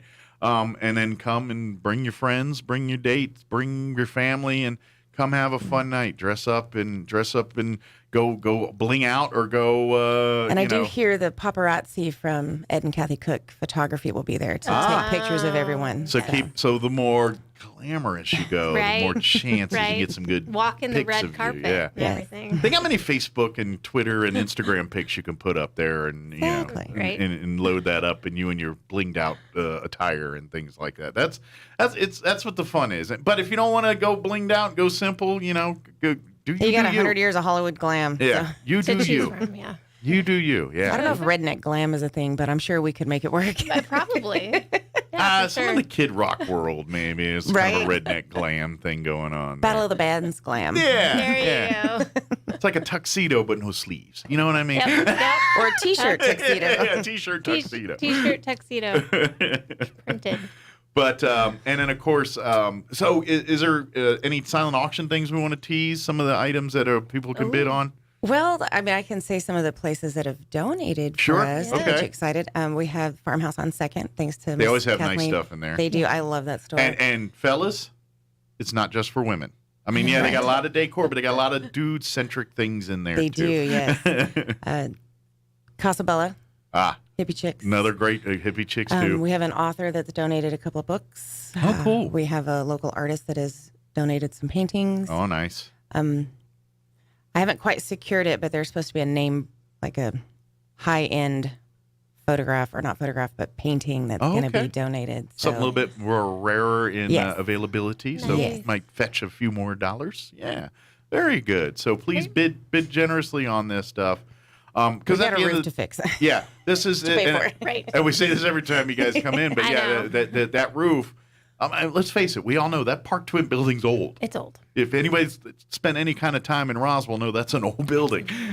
But it's a great building, but it needs a roof. It happens. Things get old, and you have to replace them or fix them. And I know, and to be honest, if you've ever walked into the theater now compared to when it looked like the Park Twin, it's night and day different. Yes. The Community Old Theater went gangbusters on that thing over the years here, and have completely transformed it from the twin movie theater it was to now a big playhouse for all the things that the theater does. Because and to be honest, most of you only see the front of the house. You see the auditorium there, and you see the theater itself. There's a whole world behind that stage and off to the side with props and dressing rooms and offices, and it's really cool. And ask for a tour. I'm sure if you walk in one day, and when they're not busy doing 100 things, they say, "Hey, can I go back there?" They'll let you go back there and show you all the costumes and vintage. Do you all go through there for if you have trouble at Halloween remembering? Getting a costume, is that like a perk for being part of their hey, can I just go back there and find something for Halloween? Because we have been known to rent items to other I think it's a great companies idea. around town. If we have it and they're wanting to need maybe it, that's a fundraising business right around Halloween. It's look, come through and you can rent them, and whatever it would cost to rent. Then they come back. I mean, you might lose a couple because some people, I want this Colonel's outfit. Buy it from them, but I don't know. That might be just an idea, because one thing they've got a lot of is a lot of outfits and costumes and anything from if you want to dress up to like a soldier from World War II to a monk, I guess. Oh, I had a flamenco costume that I purchased and donated to the theater. Yeah, we've got quite a few things in there. But yeah, it's a great and of course by you coming out Friday or Saturday night and supporting and having some dinner and bidding on silent auction items and dancing and just having fun, enjoying the play and maybe winning some tickets, things like that. All of that, you're supporting the community little theater. You're allowing to continue these plays from going on. You're allowing the Kids Arts Program, CAPS program, which is an amazing program for kids in our community. If you're not familiar with it, ask some people on Saturday. They'll be happy to tell you about it. Absolutely. And especially if you have kids that like are smart but they don't like school doesn't translate sometimes for them. And that I'm telling you take them out to the CAPS, you might find the key that kind of unlocks the way that your kid operates and thinks and receives information, and the next you know, the kid, I'm wondering until kid's smarter than I am. Well, and then also if your stage fright is too great, there are things behind scenes that we always need people to participate volunteers in. and things. Well, sound booth, lights, costuming. Yeah. Matter of fact, stage hands. We had Deanna on last week. We were talking to her, and for folks that aren't familiar, she's in front of house and done a few plays, but I think her biggest skill set is wrangling everybody in the back. Because I noticed I've been a part of a couple like the Christmas showcase and talent showcase and things, and she's the one that's kind of making sure all the acts are in line and people are getting on stage the right time. Fabulous with hair. Yeah. Yo, she's fabulous with hair. She can do anything with. She did my victory rolls for the last Agatha Christie play. I think she did 20 hairstyles when we did Wizard of Oz. Yes, every night. Yeah. I imagine the lion took a while. She teased out my hair for Four Old Broads this last play. And she was in Four Old Broads. And she still did my hair. In costume. In costume. Nice. Lots of hairspray highs going on back there. But maybe she needs a break and needs a help with just one job per show instead of 5. So if you like to volunteer, like I said, and like I said, and like Trish was saying, you don't, even if you don't want to be on a stage acting, you're like, no, get that away from me. Don't want, fine, but we can put you up in the I'm sure there, because what do you have, 1 or 2 people that are really qualified to work all the sound and lighting? I'm sure they'd like a night off from time to time when there's 50 things going on here. So if we have more people that could, at a given time, could go sit up there and run sound and run lights and all of that. It would be helpful. That would be a huge asset. Just even being like ushers or ticket takers or working the concessions there at show nights and things like that. All of that is valuable help to there. And, of course, if you want to be in a more planning role, I'm sure there's probably availability on the board to volunteer and work. Of committees. Yeah, lots of different committees and things to help serve that way, too. I mean, I'm on the Curtains Rising Committee and the Immersive Dinner Committee. We have an immersive dinner coming up with this new musical, but I'll be hitting you up for another spot to come talk. So, but yeah, lots of different avenues to get involved in. Yeah, so please reach out and find out more about it by coming out Saturday night to the big event at the Clarion. Again, it's 100 Years of Hollywood Glamour Curtains Rising event. Everything will start here at 6 p.m. At the Clarion Suites. Come in your favorite Hollywood era glam, whether it's 20s, 70s, 90s, 2000s, whatever it is, it's your jam. Come celebrate with us here. And then, of course, please bid on the silent auction, dance your butt off, eat a ton of food. It'll be a cash bar. Yeah, have a drink or two. And then, like I said, all of this. But again, please reach out by tomorrow, end of day tomorrow, because that's the drop dead deadline. 11 p.m. Probably the easiest way to go is if you go to Roswell Theater, theatre.org. You can go .com. I always do that. The coms and orgs I mess up. .com, because I knew I was like, is it org or com? I'm going to go with org. And if I would have com, you would have said org. I know it. But hey, you had a 50-50 shot. That's right. But .com, RoswellTheater.com, and then you'll find a direct link to order your tickets there for this show and the one we're about to tell you about here in a minute. Yeah, the link has the little thespian symbol, the laugh now, cry later. Oh, gotcha. So you can find it at the bottom. Yeah, the happy face, the cry face guy. if you wonder what that is. But yeah, definitely get your tickets. And like we said, they've extended the deadline. You've got today, you've got tomorrow, and that's it. I know Adam well enough to know that he ain't giving you the 4th. Right. No. He's got to get stuff ordered. So. Yeah, absolutely. But get back on the website because there's another show we'd like to invite you out, and it actually starts the next weekend. Right. August 12th, 13th, and 14th, and then that next weekend, 19th, 20th, and 21st. For folks who are familiar with the Communal Theater show schedule, Friday, Saturday night performances, and then the Sunday matinee, 7:30 Friday and Saturday nights, and then 2:30 Sunday afternoon. Right. But and this one's called She Loves Me. Right. So I'm gonna say, is this a romantic comedy? It sure is. Like a chick flick, but live kind of thing. So enough laugh to bring the guys in, but mostly stuff to make the ladies weep. Yeah, it's a great date night. All right, cool. And it's family friendly. It's got a cute little story. If you've ever seen You've Got Mail, yes, it's that story. Oh, okay. And so this is actually the original. So this is what You Got Mail is based off of. Yes, correct. So you're like, why'd they steal? No.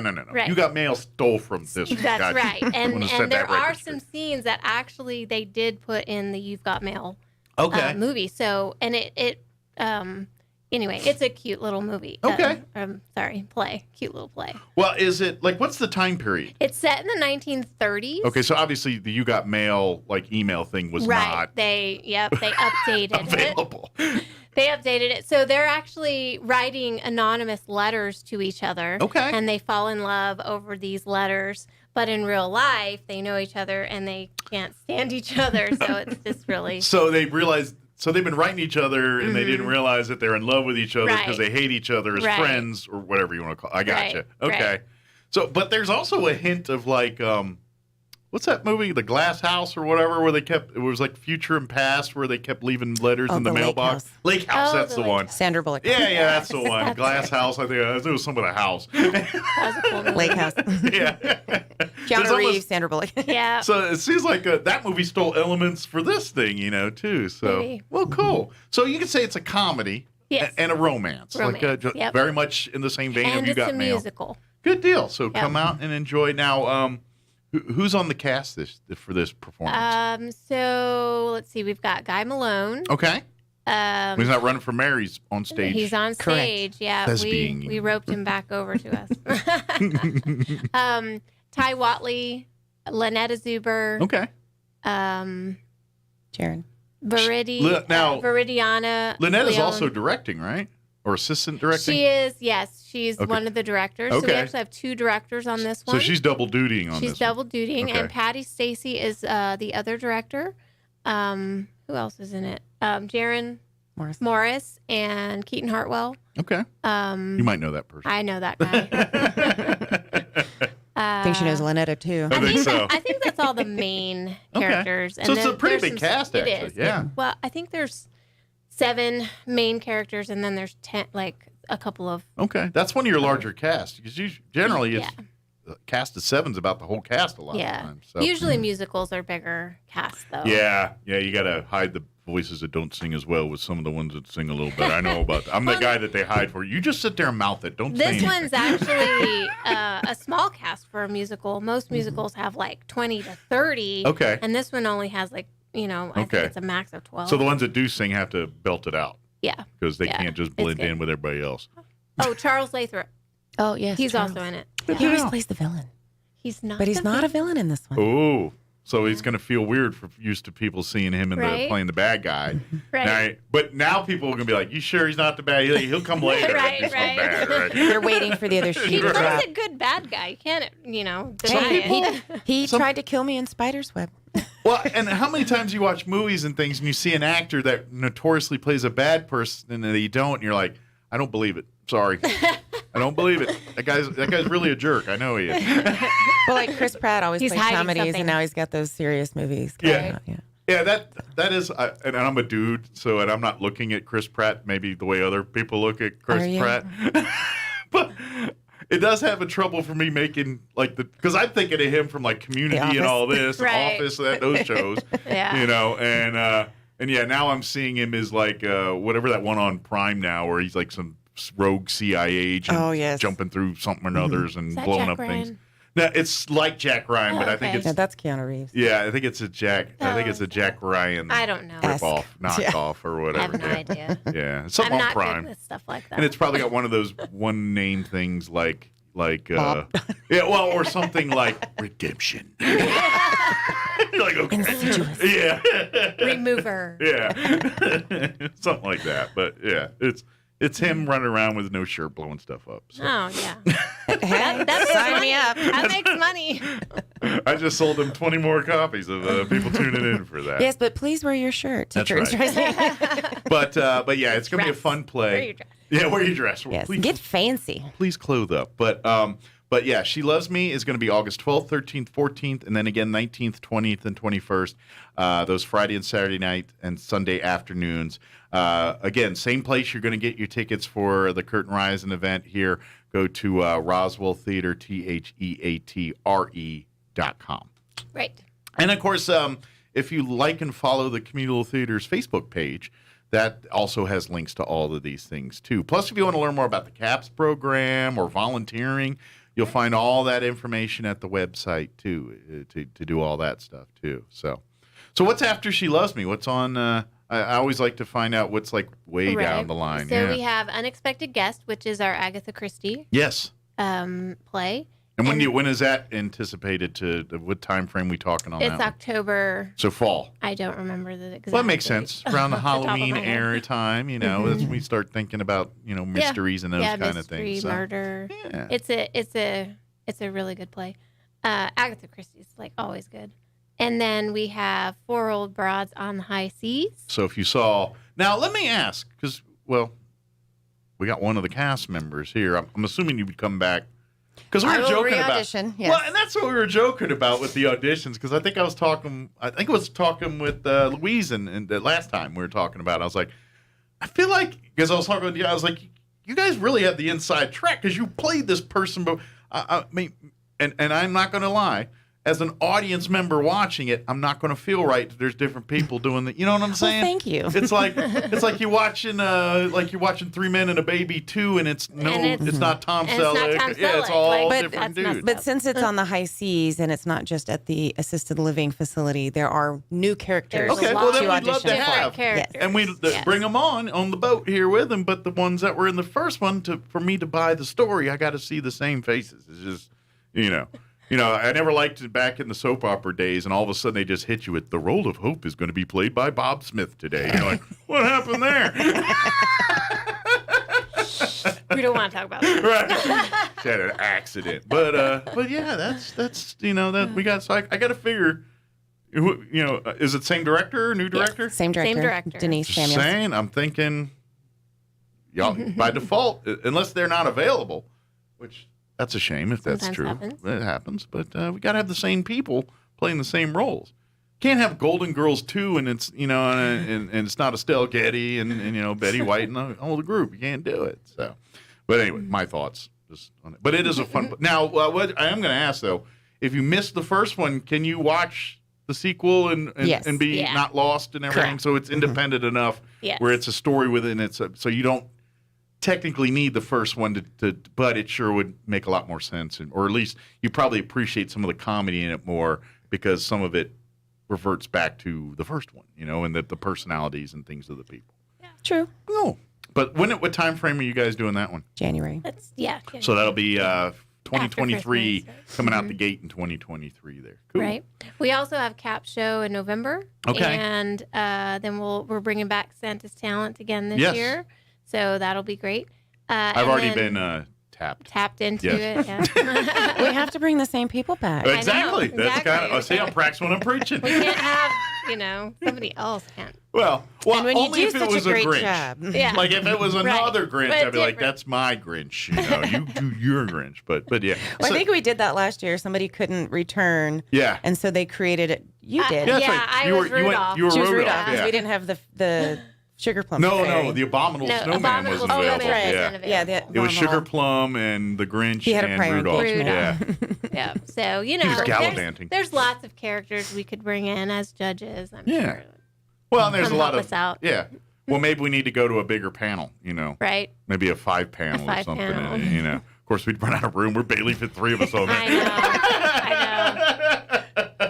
Well, that's why we need to sell tickets so we can do a little bit of remodeling. There you go. That's why you got to help us. You got to come out and spend a bunch of money on Saturday night to Yep. help us out. That's the thing. And then we've got, after Floral Broads, we've got Jeeves Intervenes. Okay. Which is, that's my play. Okay. And it's set in the 1920s, and it's a London socialite who's a bachelor and wants to stay a bachelor. Okay. But his aunt has other ideas. Ah. And so all kinds of craziness ensues. She brings a girl that she wants to hook him up with, and his best friend, who has no money, pretends to have money so that he can get the girl, and it's just really fun. It's a cute little It's a play. little love triangle comedy kind of thing. Yeah. That'd be cool. Again, stay up to date on all this stuff, and then of course if you're listening and like, man, I want to be a part of that production, keep tabs, keep listening. They'll have auditions for all of these coming up, except for this weekend and next. Those have already been taken care of. But anything after that, they're getting involved. Right. Whether you want to act or maybe you're like, no, I can help with costumes, or I can help build the set or any of that kind of stuff. By the way, if you're a carpenter and those are skill sets that are very much needed. So. And then one more thing too, while we're in that area, if you have old things that are still good and you don't feel like having the big yard sale or all that, please consider donating them to the Roswell Communal Theater. Furniture, period furniture, clothing, knickknacks, like just bottles or, because every time they do a set and it's a period thing, it's kind of hard to make a good play set in the 40s when you got a TV that looks like something out of the 90s sitting there. You want something that's more period appropriate. Right. And so you want to get vases and phones and things that were more of the era as opposed to, a modern phone in a 60s home. You know what I mean? It doesn't. I know there is some pretending here, but it's kind of hard to suspend disbelief when you have things like that. So things look too modern. Yeah, like obviously with She Loves Me, you're not going to see the internet and all of that on that one because it's in the 30s.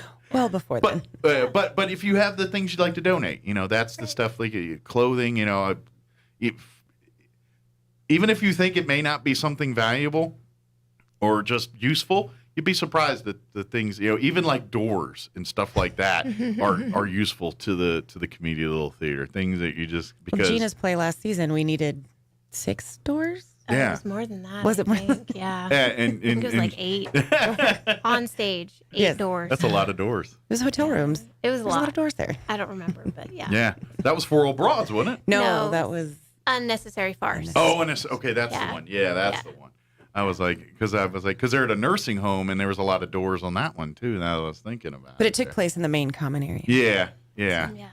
But so if you have that kind of stuff, reach out. That's something. Don't just show up with it, but give them a heads up and say, hey, is this something you can use? And they'll tell you yes or no. But absolutely, yeah. Is there anything we missed?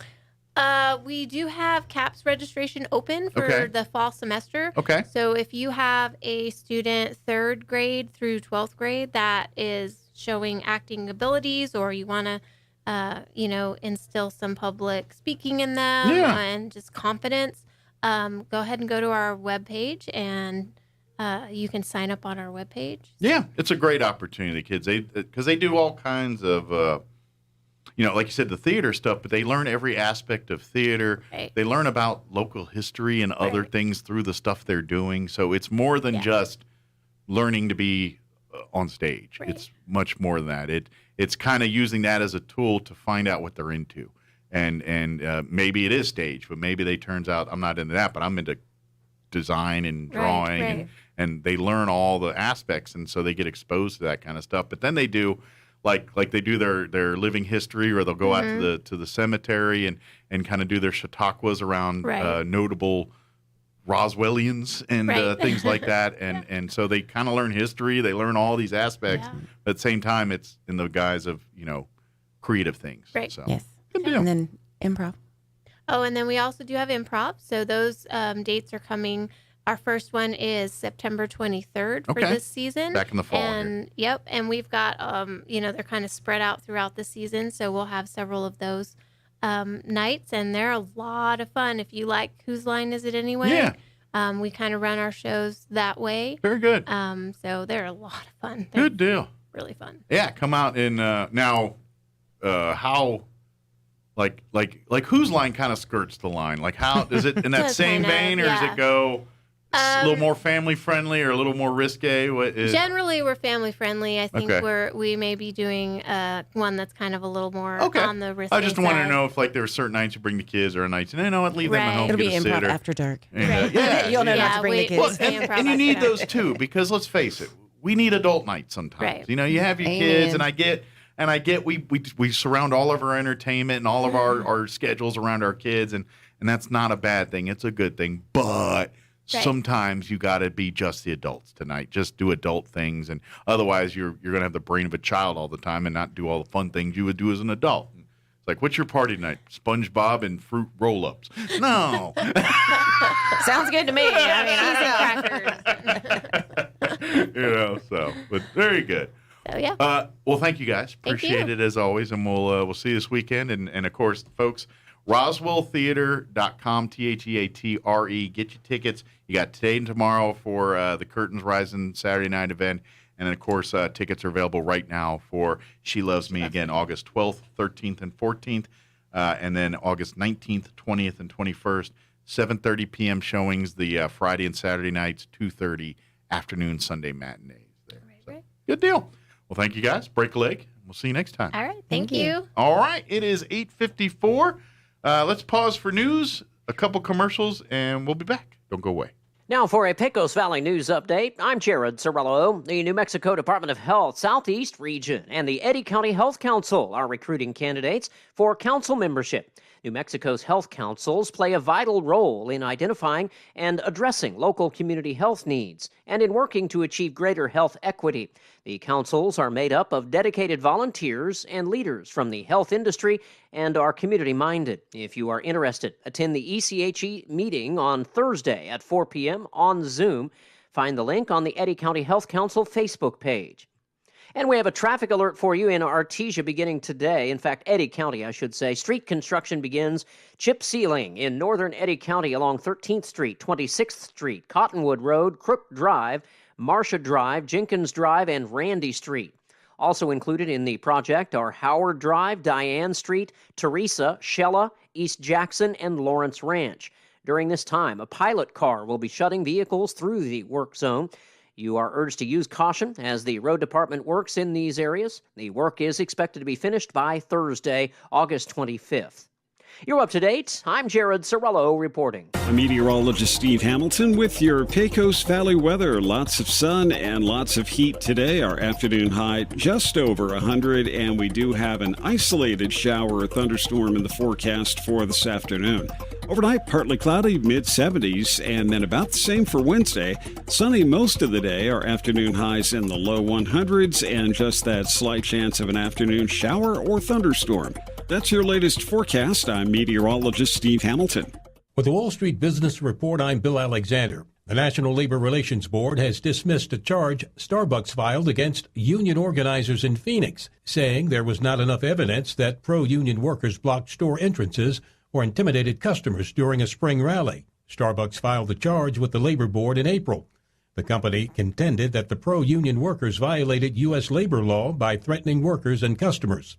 Shipments of grain are leaving Ukraine again. The first ship has left out of the port of Odessa in Ukraine, the first since Russia's invasion. It was the beginning of a 120-day deal brokered by Turkey and the United Nations to begin transport again. Pump prices fall again, but will the trend last? The national average for a gallon of gasoline fell to $4.21, down 14 cents since last week, but a slight uptick in gas demand has more people filling up. For the Wall Street Business Report, I'm Bill Alexander in Washington. This is the owner of Trustmark Roofing, and nothing makes us happier than telling our customers no. As in, no pricing games. We give you a guaranteed price, and then we stand by it. No surprises, no gotchas. No obscurity. We don't just tell you what's wrong with your roof, we record our inspections and show you. No lemons. We install premium roofing materials from top brands like Owens Corning. No shortcuts. We're in the 2% of roofers with the Owens Corning Preferred Contractor Certificate for our local area. This means we offer precision installation and the longest warranties. Want a beautiful new roof that's built to last? Choose Trustmark Roofing, the roofer that loves to tell our customers no. For a free estimate, call us at 575-755-ROOF or find us online at trustmarkroofpros.com. Trustmark Roofing, we put people first. Coming to the Liberty, Friday, August 26th. Don't miss an evening with Neil McCoy. And special guest, Austin Van. Doors open at 6. Show starts at 8. Tickets are on sale now. Get yours before they're gone. For info on how you can become a bona fide member, visit thelibertyinc.com. Don't miss an evening with Neil McCoy and special guest, Austin Van. Friday night, August 26th. Doors open at 6. Show starts at 8 at the Liberty in Roswell. Tickets are on sale now. Mulan has the highest kill count of any Disney character. When asked for comment, Buzz Lightyear responded, "To infinity and beyond." Here's Mike Winters. And good morning. It is 8:59. Stay tuned next hour, about 9:15 or so. We'll have Nook from Asian Market join us and give us an update what they've got going on at Asian Market. Usually she brings a thing of food or two to try out as well. So we might have some of that next hour, but we'll have some fun talking with her. If you missed any part of our show, you can always check it out at your leisure, ksvptv.com. Just click on the Mornings with Mike Winters channel there, and you'll find it. We had Robert Sherman with the Walker Aviation Museum last hour, and, of course, the community theater folks this hour. All right. It is closing in on 9 o'clock. We'll be back on the other side of news. You're listening to 106.5 Roswell's Talk FM, KEND, or Roswell, New Mexico. We'll be back on the other side of news. Don't go away. Breaking news this hour from townhall.com. I'm Rich Thomason. She's done it. House Speaker Nancy Pelosi has just arrived in Taiwan. Welcomed at the airport in Taipei just moments ago. Pelosi is the highest-ranking U.S. official to visit the self-ruled island that is claimed by Communist China in 25 years. Pelosi's visit triggering increased tension between China and the U.S. Despite a pledge not to give safe haven to al-Qaeda, it would appear that Afghanistan's Taliban leaders have been doing just that. The leader of al-Qaeda has been killed in a U.S. drone strike in Afghanistan. President Biden confirmed the death of Ayman al-Zawahiri, who led the militant al-Qaeda group in the 11 years since Osama bin Laden was killed. He carved a trail of murder and violence against American citizens, American service members, American diplomats, and American interests. That trail of violence and murder included the September 11th terror attacks. Addressing the nation, the president declared that justice has been delivered. Greg Clugston, Washington. 3 of the 10 Republicans who voted to impeach President Trump facing tough primaries today, competing against Trump-endorsed challenges. Since leaving office, Mr. Trump has spoken out against the Republicans he thinks crossed him. Tuesday's races feature 2 lawmakers, one from Washington and one from Michigan, who are expected to be closely watched as yet another test of Mr. Trump's influence with GOP voters. Congressman Peter Meyer is facing off against Trump-endorsed Josh Gibbs in Michigan's 3rd congressional district, and he was the only first-term Republican to vote to impeach the former president. Representative Jamie Herrera Butler of Washington faces 4 Republicans and 3 Democrats in what's known as a jungle primary, in which the top 2 vote-getters of any party advance to the general election. Bernie Bennett reporting. Catastrophic flooding in eastern Kentucky's claimed at least 37 lives, hundreds still unaccounted for. Wall Street, the Dow down 175 points. More on these stories at townhall.com. Charlie Dombeck here from Key City Capital. As a practicing CPA for nearly 30 years, I have found that 80% of your ability to grow your wealth is dependent upon 2 factors, taxes and investment performance. At Key City Capital, we improve investment performance by diversifying capital into off-market investment opportunities in passive rental real estate and alternatives like asset-backed lending. We recover dollars that clients unnecessarily pay in the form of income taxes, creating a lifetime annuity of savings. We are a sponsor sponsor of passive, affordable single and multifamily residential rental investments, which are located in Sunbelt landlord-friendly states. These investments are the top choices in a rising interest rate and inflationary environment. They represent a store of value, protecting your capital from market volatility. Learn how we at Key City Capital can help you ultimately grow your wealth rapidly. Connect with me at keycitycapital.com or give me a call at 817-912-1569. President Biden will task FEMA and CDC officials with leading the administration response to the monkeypox outbreak. Under criticism for a slow vaccine rollout, President Joe Biden is set to appoint a White House monkeypox response team. The White House says Biden will name Robert Fenton of the Federal Emergency Management Agency as White House monkeypox response coordinator. Dr. Dimitris Askalakis of the Centers for Disease Control and Prevention will be Fenton's deputy. Fenton helped lead FEMA's max vaccination effort for COVID-19 when Biden first took office. Daskalakis is a national expert on issues affecting the LGBTQ community. The monkeypox virus spreads through prolonged and close skin-to-skin contact, as well as sharing bedding, towels, and clothing. The U.S. saw its first case of confirmed monkeypox on May 18th. There are now over 3,000 confirmed infections. Mike Gracia, Washington. Breaking news and analysis at townhall.com.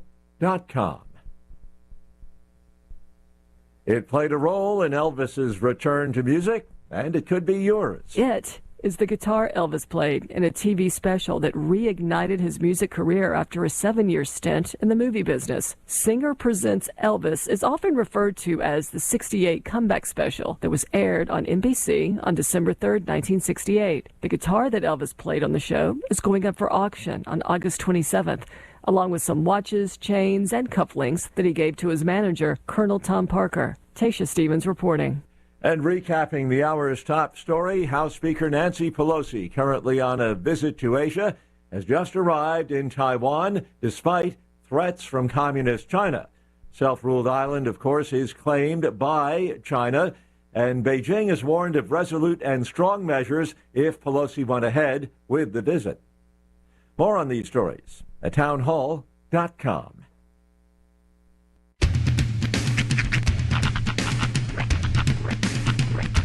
What in the wide, wide world of sports is going on here? I promise you, whatever scum did this, not one man on this force will rest for 1 minute until he's behind bars. Now let's grab a bite to eat. Yeah, come on. I feel the hot wind on my shoulder and the touch of a world that is older. I hit the switch and check the number. I leave it on and then I slumber. I hear the rhythm ringing through it. Flamenco guitar and cumbia music. I hear the talking of the DJ. The travel and what does he say? I'm on a Mexican radio. I'm on a Mexican world radio. Broadcasting live from high atop the J.P. White Building in downtown Roswell, New Mexico. It's Mornings with Mike Winters on 106.5 Roswell's Talk FM. Is that what I sound like when I talk? Now, here's your host, Mike Winters. And good morning. It is 6 minutes after 9 o'clock. Welcome to hour number 3. Mornings with Mike Winters. 6.5 Roswell's Talk FM. There's my. Gotta get my pen. I've been looking all over. I was anxiously thumbing around from a pen here. So now I got it. I get it. We're good. So, happy Tuesday. Happy Tuesday, everybody. Welcome to it.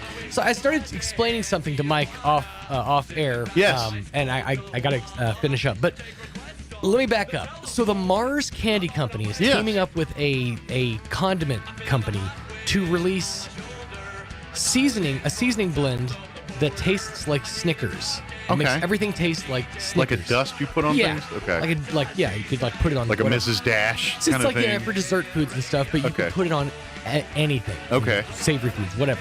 But that brought me to something that and I haven't thought about this in years, but I was absolutely madly in love for a quick minute with cookie butter.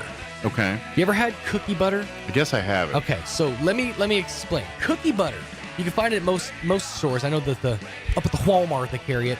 But basically, it's like there's these British cookies, and they're called Speculoos. Okay. They're SPECULOOS. Who names a cookie Speculoos? I don't know. It's weird, but they're amazing. They're like these gotta little, work on the marketing. They're like these little shortbready kind of crumbly. They're great. Anyways, so somebody had the idea to take these sweet little cookies, and gooify them into a butter. Okay. Into a spreadable form. Okay. So this is basically Snickers dust before Snickers dust, because you could put this stuff on everything. But this has got the consistency of like peanut butter or something? Yeah, exactly. Okay. Like you could put it on like a sandwich. Like a Nutella or something? And let me tell you what, brother. HH kiss. Let me tell you what, brother. The best thing I've ever put in my face is a Nutella and cookie butter sandwich on white bread. Okay. Crust removed. That sounds something I'd be down with. Mm-hmm. Now, if you really want to knock that bad boy up a notch, here's what you do. You cut the crust off, right? Then you crimp it on the sides with your fork, thusly making a ravioli. Drop that bad boy in butter, fry it up on both sides, and kiss your 50s goodbye. Nice. Because you're dead. Yeah, it's the richest thing ever. Because, yes, cookie butter is not cheap in the calorie department. I would imagine it's rather calorie dense. Well, it's probably full of sugar. Yeah, it's cookie butter. It's sugar in a cookie form. I documented this, and it comes up every year, and I don't think today was the day, but I see it every year, and I'm reminded. I sent it out on Facebook one time. I refuse to believe that I live in a world where cookie butter exists and love does not. I got to try the cookie butter just now to say I've tried it. Ridiculous. It is. I mean, get ready to take yourself down a wormhole of I wonder what this is going to be on next. I wonder how it would work with like grape jelly. You know, it might. I would imagine pretty good. Because I mean, I'm thinking like as a peanut butter replacement. Mm-hmm. Like if you went with a grape jelly. I wonder if you stuck chips in the sandwich. Like if you did your Nutella and cookie butter. Ooh, and then brought it up with the savory. Throw some thin Lay's potato chips, regular jobbers in there. Uh-huh. Yeah. That might be something. I think I just knocked up the cookie butter game like 25%. Or pretzels. If you've never had it, it's ridiculous. The move though is to get a pack of the Speculoos cookies and then dip them into the cookie butter. That's like dipping your chicken nuggets into chicken. Yeah. Or in my case, putting hot fudge sundae on chocolate ice cream. Right. I do that. Right. That's my move. Right. Hot fudge on chocolate. Well, most people look at me like God, that's a bit overkill. I'm like, please. How many times can I pump this little knob to get the hot fudge to come out? Let me overkill this knob here. Yep. Mm-hmm. Yep. So. And that's why, they've got rid of the chocolate fountain over at Gold Corral. I noticed that. I did notice that. They have they moved in something else, a cotton candy machine, I think. Yeah, which I'm fine with. I wasn't a fan of that to begin with, but the last one or two times I've been there, they haven't filled up the hot fudge thing, the hot fudge thing. Like it's got to push to the back, and I'm like, I don't know if it's a I don't know why they're not doing it. Maybe there's a hot fudge shortage. I don't know. I mean, but we are living in interesting times. I've noticed, and I'm not happy. Just be like, I brought my own. Could you heat this up for me? A bag of fudge. Bash my funny bone. Like on the occasion that my wife and I go, you know, to Golden Corral, and it's I don't know, once a month maybe, whatever it is. My wife always gets the rolls, the yeast rolls. That's her go-to. Mm-hmm. And me, I hit the soft serve ice cream thing and get my chocolate ice cream, usually with hot fudge. I get the rolls. I get a couple of rolls, but you got to be careful with bread at a buffet. She only eats one, but she has it every time. All right. It doesn't matter how full she is. Doesn't matter how much she's like, I will be eating one of these rolls with the sweet butter on it, the honey butter. I got a plan.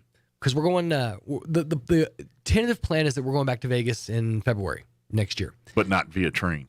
Not via train, apparently. Nope, because that idea got tossed right out the window when apparently it was Las Vegas, New Mexico. Wolverine! Nobody thought to check. Yeah. Nobody thought to check. But anyways. The insanely $15 should have been a red flag.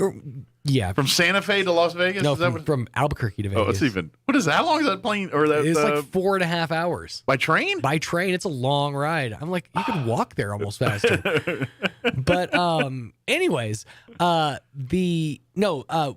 been researching like which buffet I want to kind of like, blow it all out. Like, I want to go to one of the really good ones. And there's two. The two that everybody talks about are the Bacchanal, which that's out of my price range. But the other one is called Wicked Spoon. And I love the concept here because I'm somebody that when I go to a buffet, I kind of want to try everything. Right. You want to dip a spoon in every one of them. And everything that they have on this buffet is like serving sized. So it's like a bite or two. So it's almost like tapas, where you get like little bunch of littles. Yeah. Yeah. Tastes of things. And you can go back and get more if you want, but whatever. But yeah, so it's set up just like that. So it's like, and they have different countries too. So it's like, you got your Mexican, you got your Asian, got your Mediterranean, stuff like that. So it's like a trip around the globe. The seafood cold bar and stuff where you can get your snow crab. Do they get they have lobster claw there, I think. Do they get kind of exotic with some of their foreign? It's some of the stuff I saw. It was like, there was a cut of beef that I've never even heard of before. It's called what did she call pork? It? No. Stovepipe? Steampunk? No, I'd have to look at it. It's made from steampunk. It's like a cut above like even filet mignon. It's like I've never even heard of it before. But it's like right with prime rib, up there with like prime rib. Doggone it. The name just like. And it's a cut of beef? It's a cut of. Like a ribeye or a porterhouse or something like that? I recently Googled it, so I'm trying to see if it's in here. Porterhouse, which is actually the strip and the filet, I believe, together. Don't quote me on that. And some of them are combined. Steamship. Oh, steamship round. Yeah. Yeah, I've never heard of this before. Yeah, I have. But so they have steamship on this carving station. I'm like, I was like, what is steamship? Yeah. Yeah, it's the full round, excluding the arch bone and part of the rump. The shank is also French to expose the tibia and acts as the handle for the large. So it's basically like a tomahawk chop, essentially. Yeah. It's basic. Some of these other cuts we speak, they're the same meat, just cut. Whereas, like, instead of cutting, like a porterhouse, I believe it's porterhouse, where porterhouse is like a New York strip and a filet. Yeah. Those parts together. Those two together, Yeah. So you get kind of a, but both are a leaner cut. I'm totally a But those are man. generally leaner cuts of beef compared to, say, a ribeye, which is more fatty, marbly. Dude, we did it. We did what? We pulled it off. The 9 o'clock hour will have been fully about food. Wow. Right up top. Love it. Yep. Well, do we have to stop? No, I just think no. I'm. Can we keep talking? Because we'll be talking about food when she gets here. Yeah. So I'm not sure. If Nook's here, I haven't heard the doors or nothing, so I don't think she's here yet. Huh? I said, "Well, Nook moves in silence." So we're going to talk about food for a few more minutes, I guess. So we can knock this out. But yeah, no. But I'm genuinely excited about checking this place out. It's called Wicked Spoon. Okay. Yeah. And it's on the strip? It's on the strip, yeah. Is it in one of the... It's in, what hotel? Maybe the Cosmo? I'm not sure. I can't remember exactly. Like, the only big buffet I had there that's like... I mean, I tried several, but I had the Bellagio buffet. Right. Their Friday or Saturday. It's their big one. They Friday and Saturday nights, they do the highfalutin one that's a little bit more pricey, but they put things like caviar and I always forget that stupid steak that Gordon Ramsay cooks. Beef Wellington. Oh, the Wellington, yeah. Which I'm down to try. Although I'm not crazy about prime rib, so I'm not crazy about like super rare. I had it. It's good. I'm not crazy about super rare beef. Like I'm okay with, like a rare to medium rare, but it's kind of where I draw my line. I've evolved. Like as a child, I wanted it well done. No, I don't want it well done. I like it. I like it rare, but well, now I've gone the other spectrum where I'm, now I don't want my steak mooing. I don't want it that. Yeah, you don't rare. want it blue. But I'm a medium rare guy, predominantly. Sure. And I usually, depending on the steakhouse, I'll tell them what I want. Like if I'm like, well, they're going to give it to me. If I want it with like a medium, I'll tell them medium rare to get it to medium, or I'll tell them. Because usually a lot of places will overcook steaks when you want them. Sure. And the more rarer forms. So I always try to go lower. I lean medium more towards medium, but I really do prefer a little rarity in there. I won't kick a steak off if it's full of blood and, and raw and, I mean, I'll kick steak back onto the grill for a few more minutes. I won't. Unless it's just, but I'll generally eat it. But yeah, no, I've watched videos on like how to get the most bang for your buck out of a buffet. And the key is the cold seafood. Mm-hmm. So your scrimps, your crab legs, your lobster I hit claws, those a lot. of course, and your carving station. Yeah. So those two places are the top knock. Yeah. Well, and that makes sense because beef and and your seafood. Hit them in the meats. Hit them in the sweet meats because that's where it counts. Yep. Take a pump bread rolls out for pennies on the dollar. Well, it's just my wife loves them. I know, me too. They're great with that honey butter. Oh my god.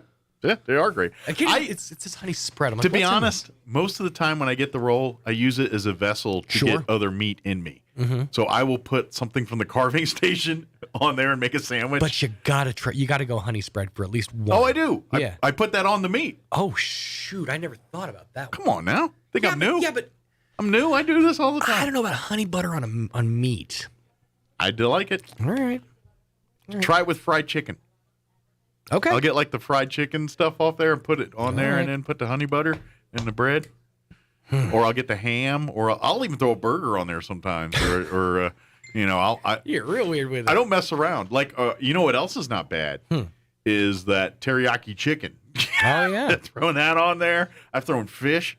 I pretty much, I think I've even thrown non-meats on there and made sandwiches. Like mac and cheese or some kind of casserole of some kind they'd have. I've done it all. Nice. I'm a savage when it comes to eating. I like how you work. Matter of fact, when I was in the Air Force, I had a group of friends. We'd go out, and every time we'd hit Golden Corral or they had the other one. What was the other Golden Corral like one that was like popular in the 90s? I was a Western sizzling guy. Yeah, they had something like that in Alamogordo at the time too. Yeah. And so we'd hit one of the two. When I'd do the same thing, I'd make sandwiches. I'd take that bread and whatever meats I'd have, make sandwiches out. And they kind of like, what's your deal with sandwiches? I was like, I'm efficient. What do you want me to do? Efficient. They work. It's a vessel. Yeah. It's a pound for pound more in my pothole. So, all right. It is 9:19. Let's go ahead and get you up to date on the weather. I'm meteorologist Steve Hamilton with your Pecos Valley weather. Lots of sun and lots of heat today. Our afternoon high just over 100, and we do have an isolated shower or thunderstorm in the forecast for this afternoon. Overnight, partly cloudy, mid-70s, and then about the same for Wednesday. Sunny most of the day. Our afternoon highs in the low 100s, and just that slight chance of an afternoon shower or thunderstorm. That's your latest forecast. I'm meteorologist Steve Hamilton. Thank you, Steve. Currently 84 degrees already here in Roswell. Humidity is at 38%. Winds currently out of the south at 13 miles per hour.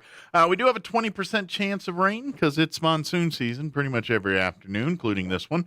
Mainly after 3 today. They do say if we do get some rain, they could produce some heavy rainfall. So if we get it, could produce some rain. We'll see. Partly cloudy and hot otherwise. 103 the high today. South winds at around 10 miles per hour. Tonight, no talk of rain, just partly cloudy skies with an overnight low of 74. South winds 5 to 10 miles per hour. Wednesday, once again, another 20% chance of afternoon showers and thunderstorms. Otherwise, mostly sunny. 104 the high tomorrow. South winds 5 to 10 miles per hour. 30% chance of rain for Wednesday night, mainly before midnight. Mostly cloudy with an overnight low of 74. East winds 5 to 10 miles per hour. Thursday, once again, 30% chance at some afternoon showers and thunderstorms. A little bit cooler Thursday, 98 the high for Thursday with winds out of the north, 5 to 10 miles per hour. 20% chance of rain for Thursday night. Mostly that would be weird.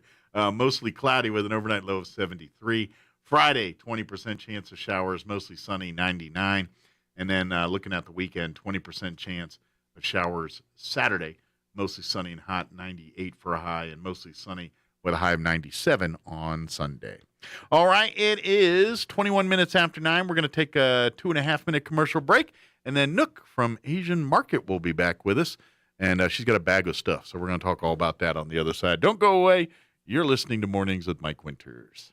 When you can't be home, make your space feel more like home with Candlewood Suites, Roswell, New Mexico, featuring extended stay rooms, complete with kitchenettes in a quiet area, plus plenty of great amenities, including free hot coffee 24/7, and the Candlewood Cupboard 24-hour convenience store, plus the Candlewood Gym and free laundry facilities. Cool off in the outdoor pool, complete with hot tub, and enjoy the outdoor gazebo and grills. And the Candlewood Lending Locker for stuff you couldn't pack, like crock pots, board games, and more. Call 575-623-4300 to find out more. Candlewood Suites, where everyone here is sweet on you. Your home away from home. Roswell Nissan presents a WPBR and PBR Rodeo Weekend, Friday and Saturday, August 12th and 13th at the Bob Crosby Arena. Get ready for 2 days jam-packed with bands, bulls, and barbecue. It all kicks off on Friday, August 12th as the men and women take the reins of some of the meanest bulls you've ever seen, with riders from Texas, Arizona, and even south of the border. Then get ready as El Chapo en concierto espectáculo ecuestre con sus caballos y alta escuela take the stage.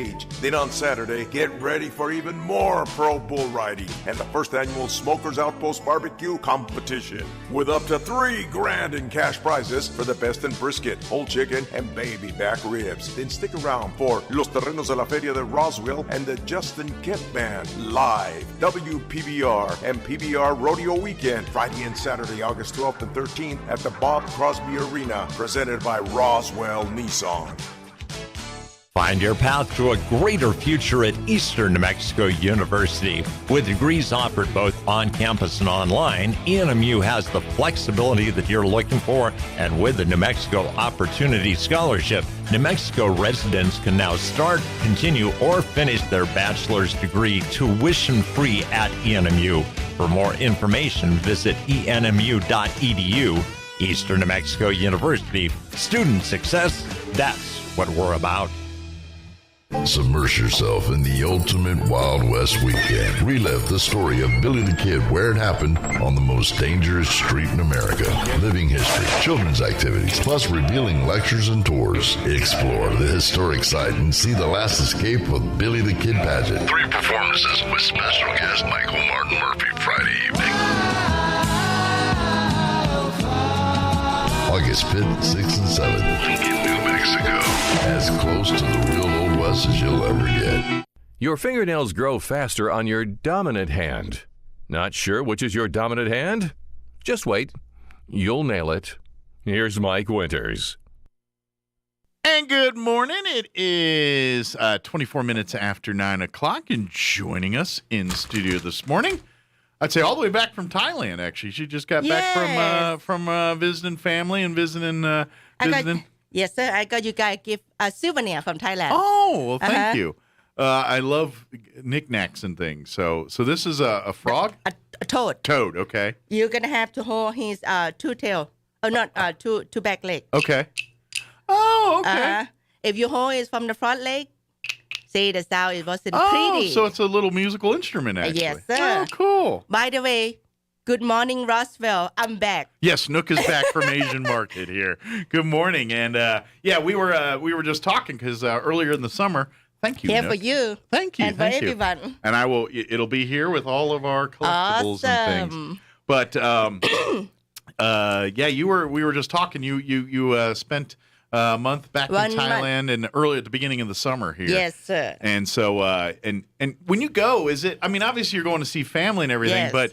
but is it part of it like ideas for the restaurant and for the market too when you go there? You know what? I didn't been back for 3 times since the COVID thing happened. Yeah. I mean, not 3 times, 3 years, 3 exactly Yeah. years. Yeah, I remember that. Yes. So this time it's just not thinking about business at all. Okay. I just want to go kick back, relax, Yeah. see my family. Sure. So see my old folk. Okay. And enjoy my time. Eat your foods and just enjoy the home style you grew up to and everything. Yes. It's with absolutely. 1 month, nothing. I imagine it goes Time by quick, fly. doesn't it? Yeah. Well, and I imagine too, because you're there just for the month. Yeah. And so all of your family probably planned like 50 things to do with you, You know while what? you're there so they can see as much as they can before you have to come back here. You know what? I go back this time, I feel like I'm a celebrity. They want to know. Since I didn't been back for so long. Yeah, it's normally been right before COVID. So it's three years here. 3 years. Normally, I will go back to Thailand 1 time a year and spend 1 month over there. Okay. But this time is 3 years. like everybody come and see, talk, how are you, this and that.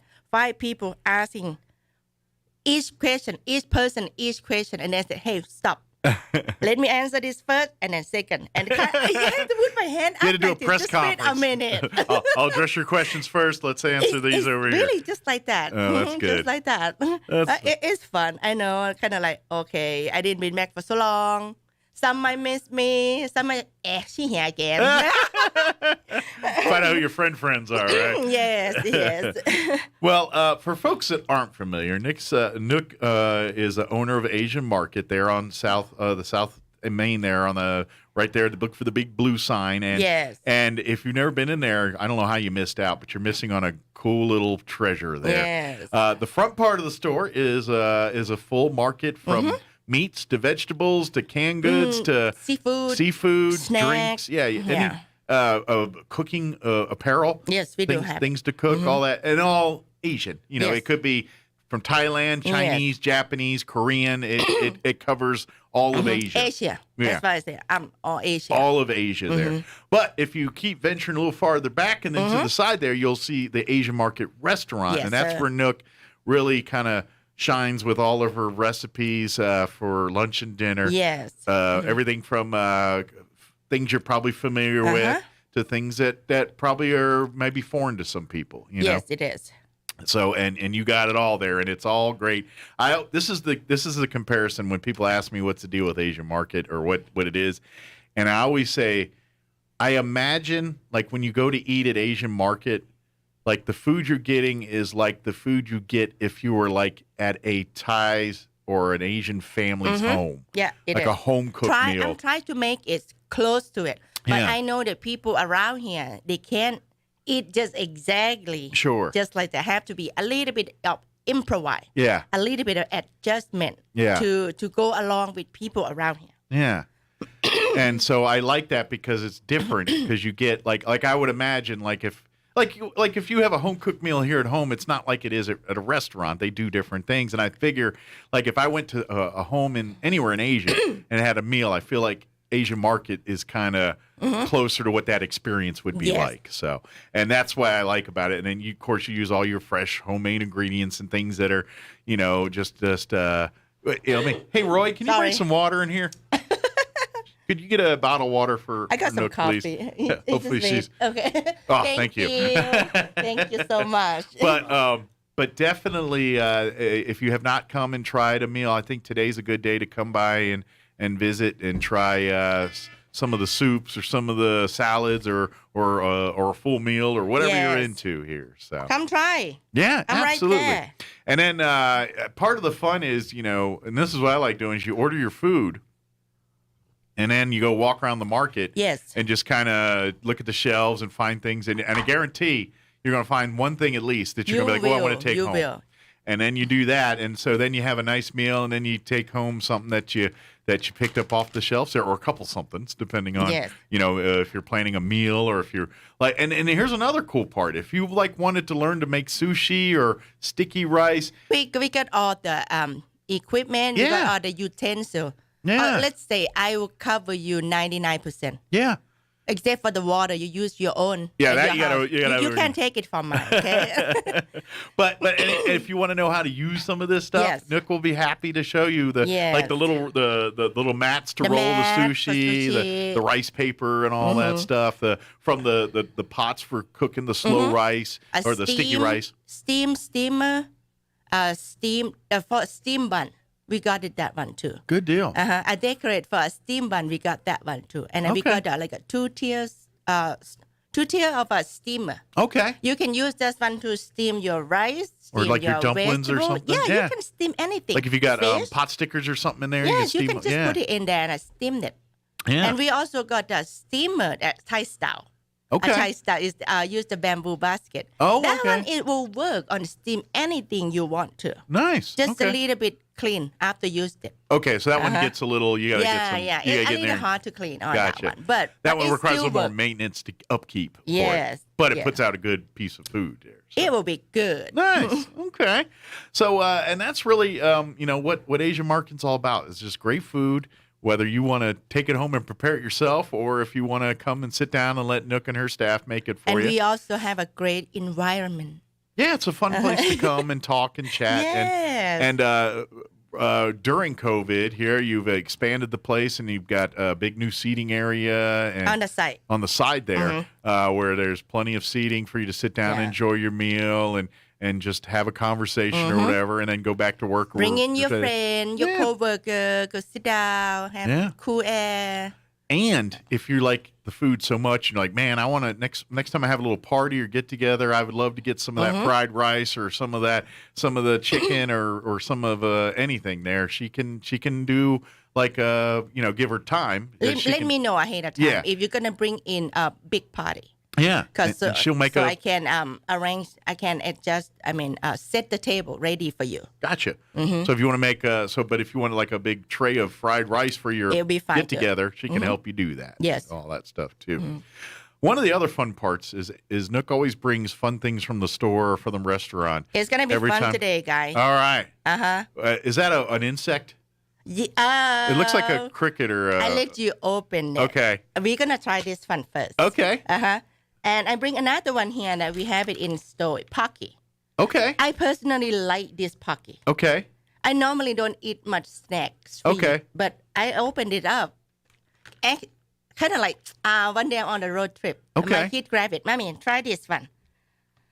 Sweet again. Oh, whatever. Let's try it. Okay. And this is a Pocky chocolate. Oh, I like chocolate. So it's No, this one is a winter Pocky butter caramel. Oh. It's good. It sounds good. It's good. Sounds really good. Sound good, Mike. It tastes awesome. Yeah, it looks like it's a good little snack, and it's are those like a stick and you dip it, or is it all in the No. stick? It's a stick. It's all separately coming just exactly like the package show you. Oh, okay. All right, good. I know he will always joy when he know that. I respond to the crinkling of packages. Yeah. No, let's do this. Yeah, Sean. I guess I get Sean to come Hold into on. a room. Yeah, Are those there's Pocky? Yeah. Yeah. Have you tried this flavor yet? I have never tried that flavor. I love Today. Pocky. I'll let you love try it. Pocky. Well, we're gonna try it today, but that's dessert. Okay. Our main After course this is This one. I think it's a bug of some kind. No. Do I It's need not to a get- bug. No bug. It looks like a bug in there. What is Okay, it? let me tell you. Crispy chili snack. Okay. Uh-huh. I like it. So it's like it's like a fried A or a completely dried chili. So are they like Is this hot? are they dried? I can't tell you hot or no hot. You have to try it. Sure. Are they Let me they fill dry? up my water just in case. Here. I'm gonna go grab some water too. This what is that? Clinic. Okay. Have the clinic with you. Well, just in case, I'm filling up my cup of water right now. It's not gonna hurt. All right. Well, I'm just in case. I've been surprised before.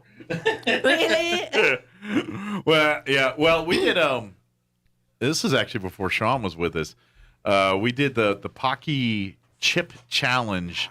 Pocky? It's a company. Not these. No, it's they're it's different. Pocky. It's, Yeah, Actually, check this out. PAKI, I think it is. Yeah, it's we have got the package right the package right there. Yeah, so they put the world's hottest chip in here. Okay. And it's one chip, and you eat it, and you have to hold it and not drink or anything for 5 minutes. It's like And it was to be honest, the chip tasted so it was hot. But the part that was worse was the chip was like stale and old, and it tasted like an old foot.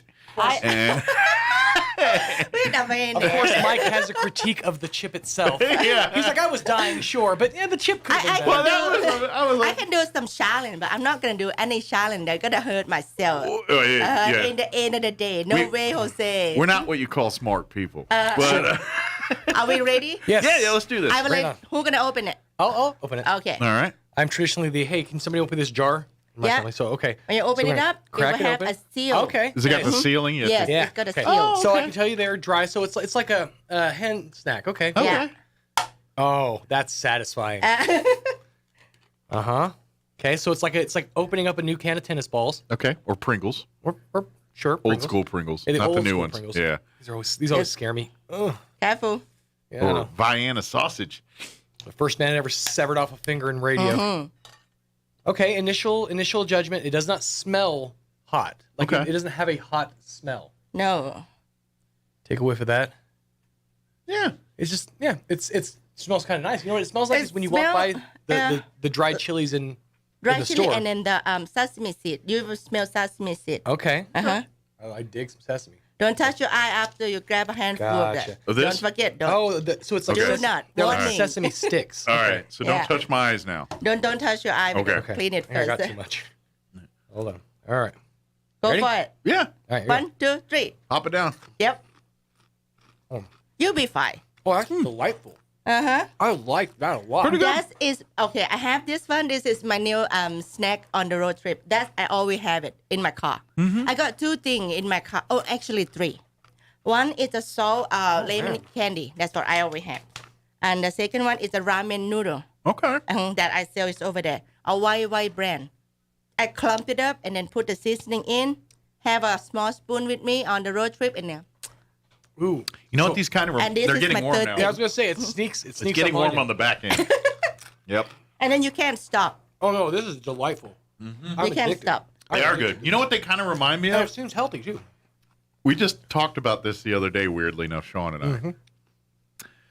The consistency is a little different, but the taste and that crunch, it's a little like the Andy Caps hot fries. Oh, you know what? You're not wrong. It's a little like the Andy Cap. I mean, the consistencies, but the Look, no, I spice don't flavor and Look at the ingredients. the crunch. That's why I think we're being punked. Now, No. Why The don't we eat that spice, crap?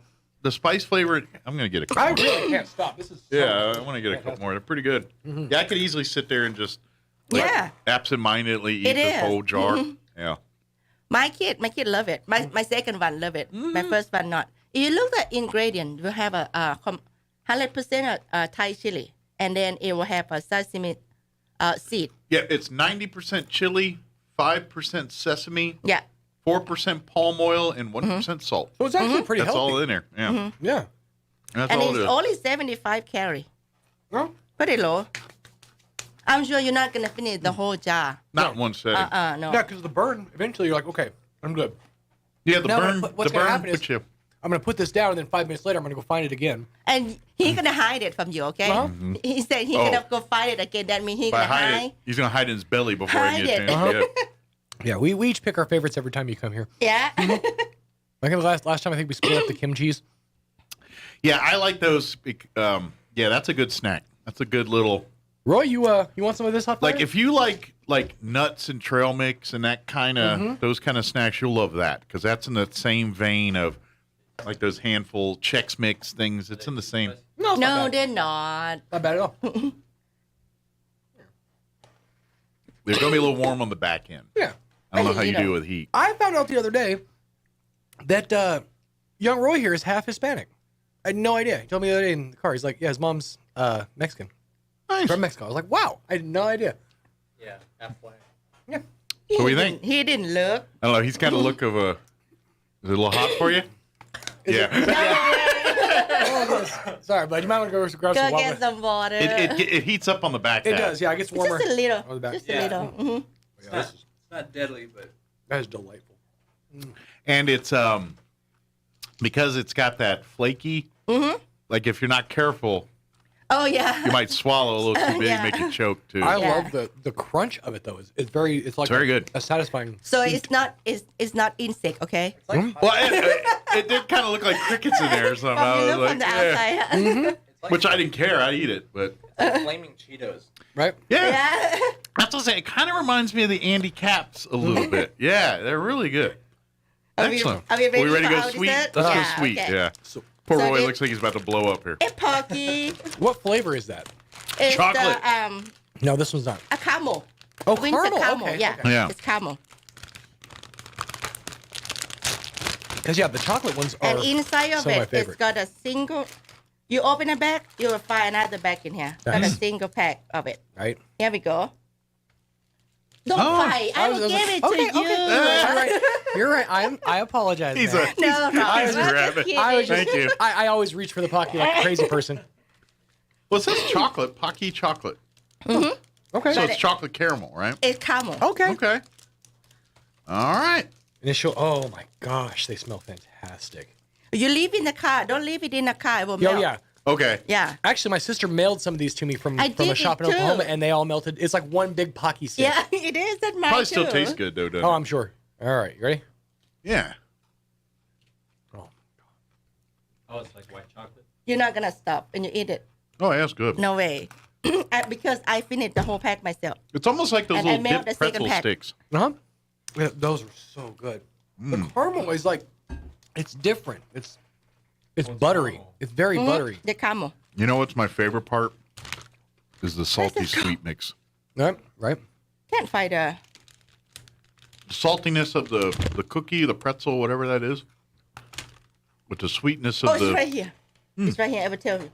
Chocolate snack waffle. Yep. Oh. Winter. Oh, that's what. So it's like waffle. So it's like that's the butter that I'm A winter pocky butter caramel. So are these seasonal?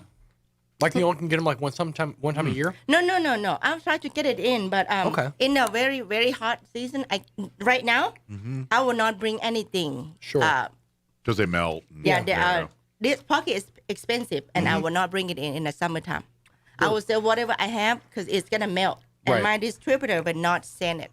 These are good. They will send it with a little bit of. Have you got any of the different Kit Kats flavors in? No, they're not sending me a Kit Kat because too hot. It's gonna melt. Oh, okay, right, right. Yeah. So see for them in the winter. And I got couple of brand new pocky. I didn't bring it today. Okay. Next show. These are great. I'm telling people, if you like chocolate covered pretzels, pretzel sticks, those kind of things, that's what these Pockies are like. This is like a, it's kind of like eating the chocolate covered pretzels or something like that. It's that same taste palette. Those two pocky that I got it in, 2 or 3 pocky I got it in. That one is from Japan. It might be a little bit higher price, but it's worth it. Well, this is good. It's good. I'd eat this all And who day. finished the whole pack first? Right here. Sean again. I got mine last. Roy got 2. I got one left. I'm trying to savor it. Yeah?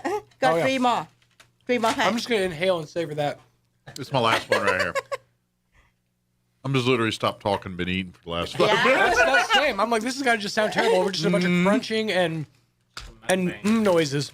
These are addicting. Okay, this pocky, when you walk in the store, it's going to be our first product on the top shelf. Okay. On your left-hand side, you will see it. I got 2 flavor of this kind of, two flavor of this big bag pocky. Okay. Another one is some kind of chocolate. I can't remember it. But this one is a winter chocolate. I really like that. It's really tasty.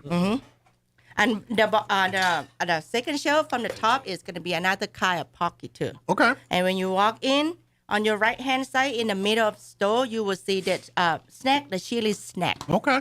So we got 2 size of them. A small, that's what the one I bring. And then we got the large size. Okay. And of course, with kids going back to school, these make great things to put in the lunches and all that for the kids. Sure, especially once it starts cooling down, fall time Yeah. and stuff. Yeah. Especially they got a single package. Yeah, exactly. Your kid's gonna be a hit at lunch with the Pocky. Yeah. They probably get the best sandwiches and trays. You're for talking those. about another people's kid. I think my kid probably do it first on this Thursday. You slinging Pocky? But like, You're welcome. but you know how like kids look for trade value of food and lunch. It's like I'll trade you my cookies for my sandwich and all that kind of thing. They do, huh? You did. I'm thinking that's going to be a very high ticket item Yes. where you could hold out for like bigger ticket items. Like, Yeah. I want a piece of pizza for that or something big. You know. So we still have 3 packets left here. All Don't right. fight. Don't fight. But they are available right now at Asian Market. Yes, sir. Come on down. Come for lunch today. Come on and try some lunch. Is there any new menu items that we want to You let know what? about? I have so many brilliant idea on a new menu, but due to just we short on the manpower. Sure. So I I can't do so much. I want to do so many things. So you're but just kind of keeping the simple menu for right now. Yes. And then when I your help can't- arrives, then you can No. experiment and Right, time to right. do some more dishes and Yes, things. it takes a lot of prep, a lot of get ready to do it. Are you still doing the soups and everything? Yeah, that's what I'm gonna tell. Okay. The soup normally we do on Saturday, right? Mhm. Now you can eat soup every day. Oh, nice. Now it's Yes. every day? Monday to Saturday, we got egg drop, we got rice soup, Thai noodle soup, egg noodle soup. That's got some dumpling that we make it. We Oh. not buy it.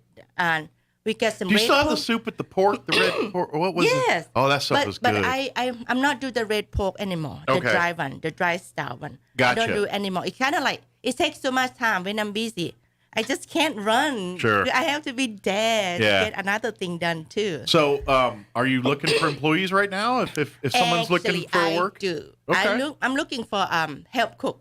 Okay. Someone will be willing to help me in the back of the kitchen. Gotcha. And in the meantime, we do teamwork over there. We not do, hey, that's my job, this is my job. So all the jobs have got to get done. Yes. So we're all going to get them be done. done. Yes. Gotcha. But mainly somebody will help me in the back. Sure. Mm-hmm. So you need an assistant to kind of help you cook, help you run the kitchen, help you, make sure the orders are taken care of, all that kind of stuff. Okay. Now, this person, please, mainly help me in the back. Know how to cut meat, know how to cut vegetable. Okay. Mm-hmm. Good deal. Know a little bit of the Asian. It will be great. Mm. And who knows? Maybe they've been cooking Asian. You all combine forces and create some new recipes together or something. I might go vacation again. There you go. It's like I'm going back to Thailand. Yeah, we come. But if you're interested, please come by Asian Market and ask for Nook, and she'll be happy to talk to you about what the job entails and all that good stuff. So very good. But yeah, if you want to come. And I imagine one of the perks. We got the Steve here come stealing our snack again. Yeah, he just 5-finger discount at the Chili's.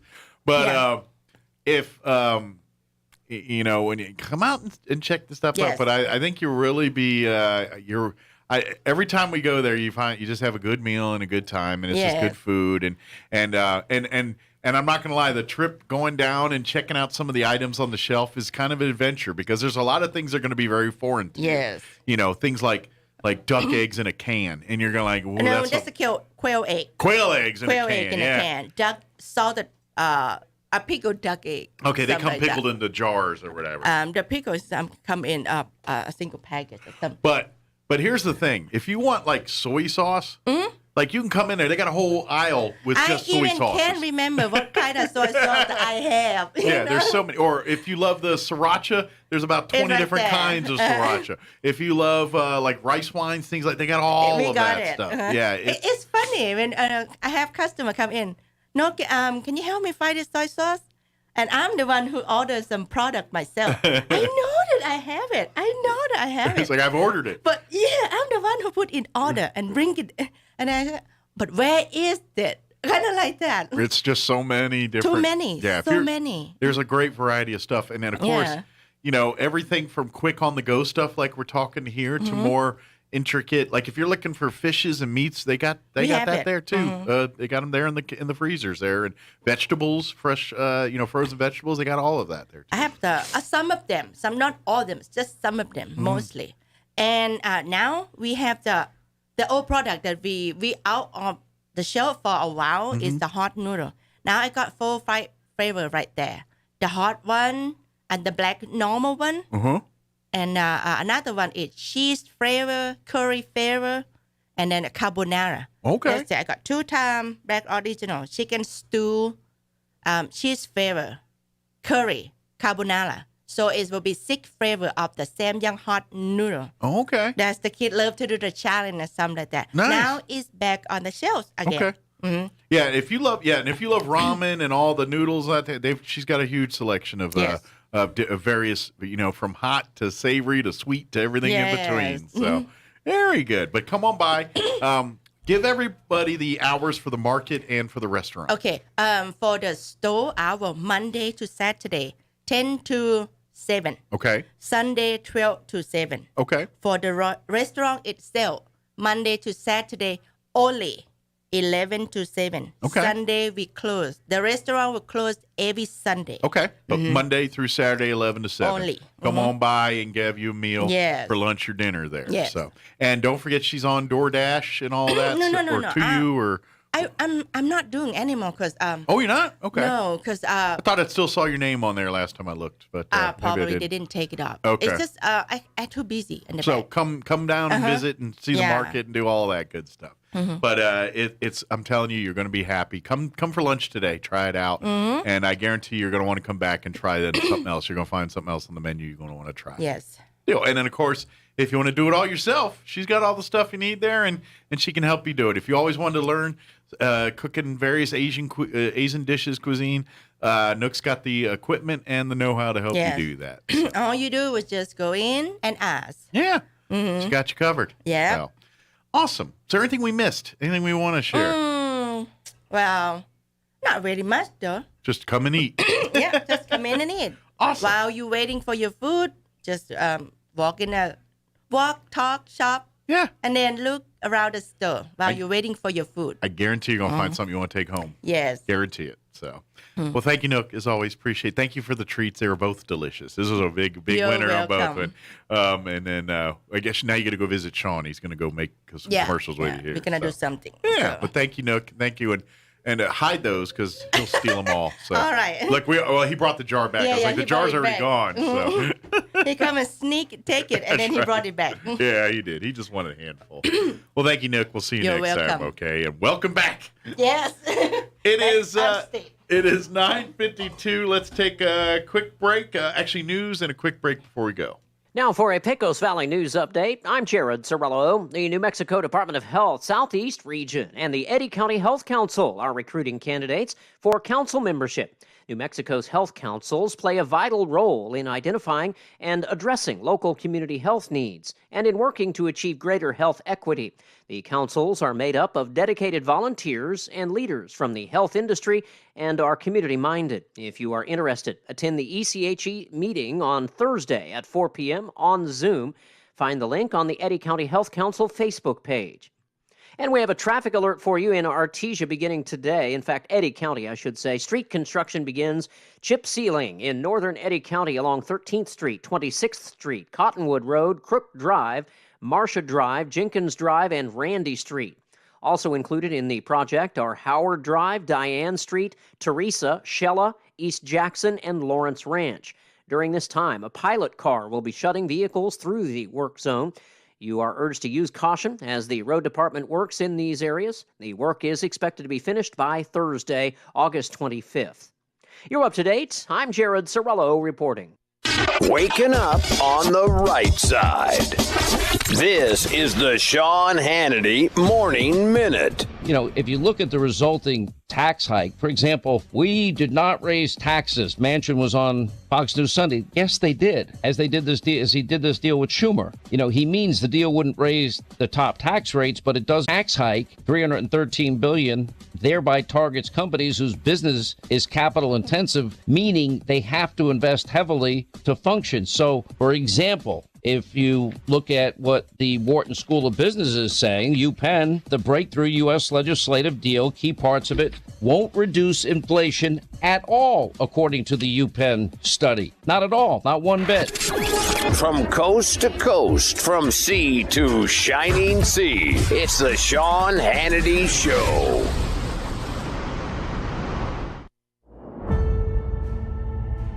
War, inflation, and $30 trillion in debt. It's looking like 2008 all over again.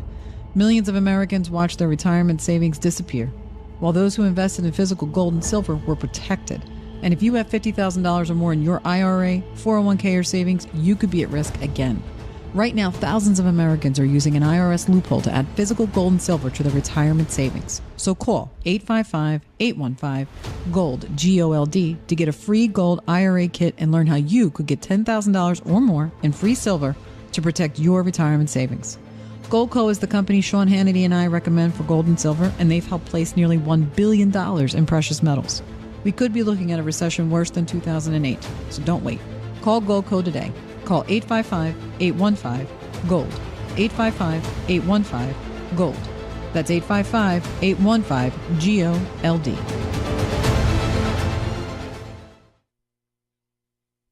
I'm meteorologist Steve Hamilton with your Pecos Valley weather. Lots of sun and lots of heat today. Our afternoon high just over 100, and we do have an isolated shower or thunderstorm in the forecast for this afternoon.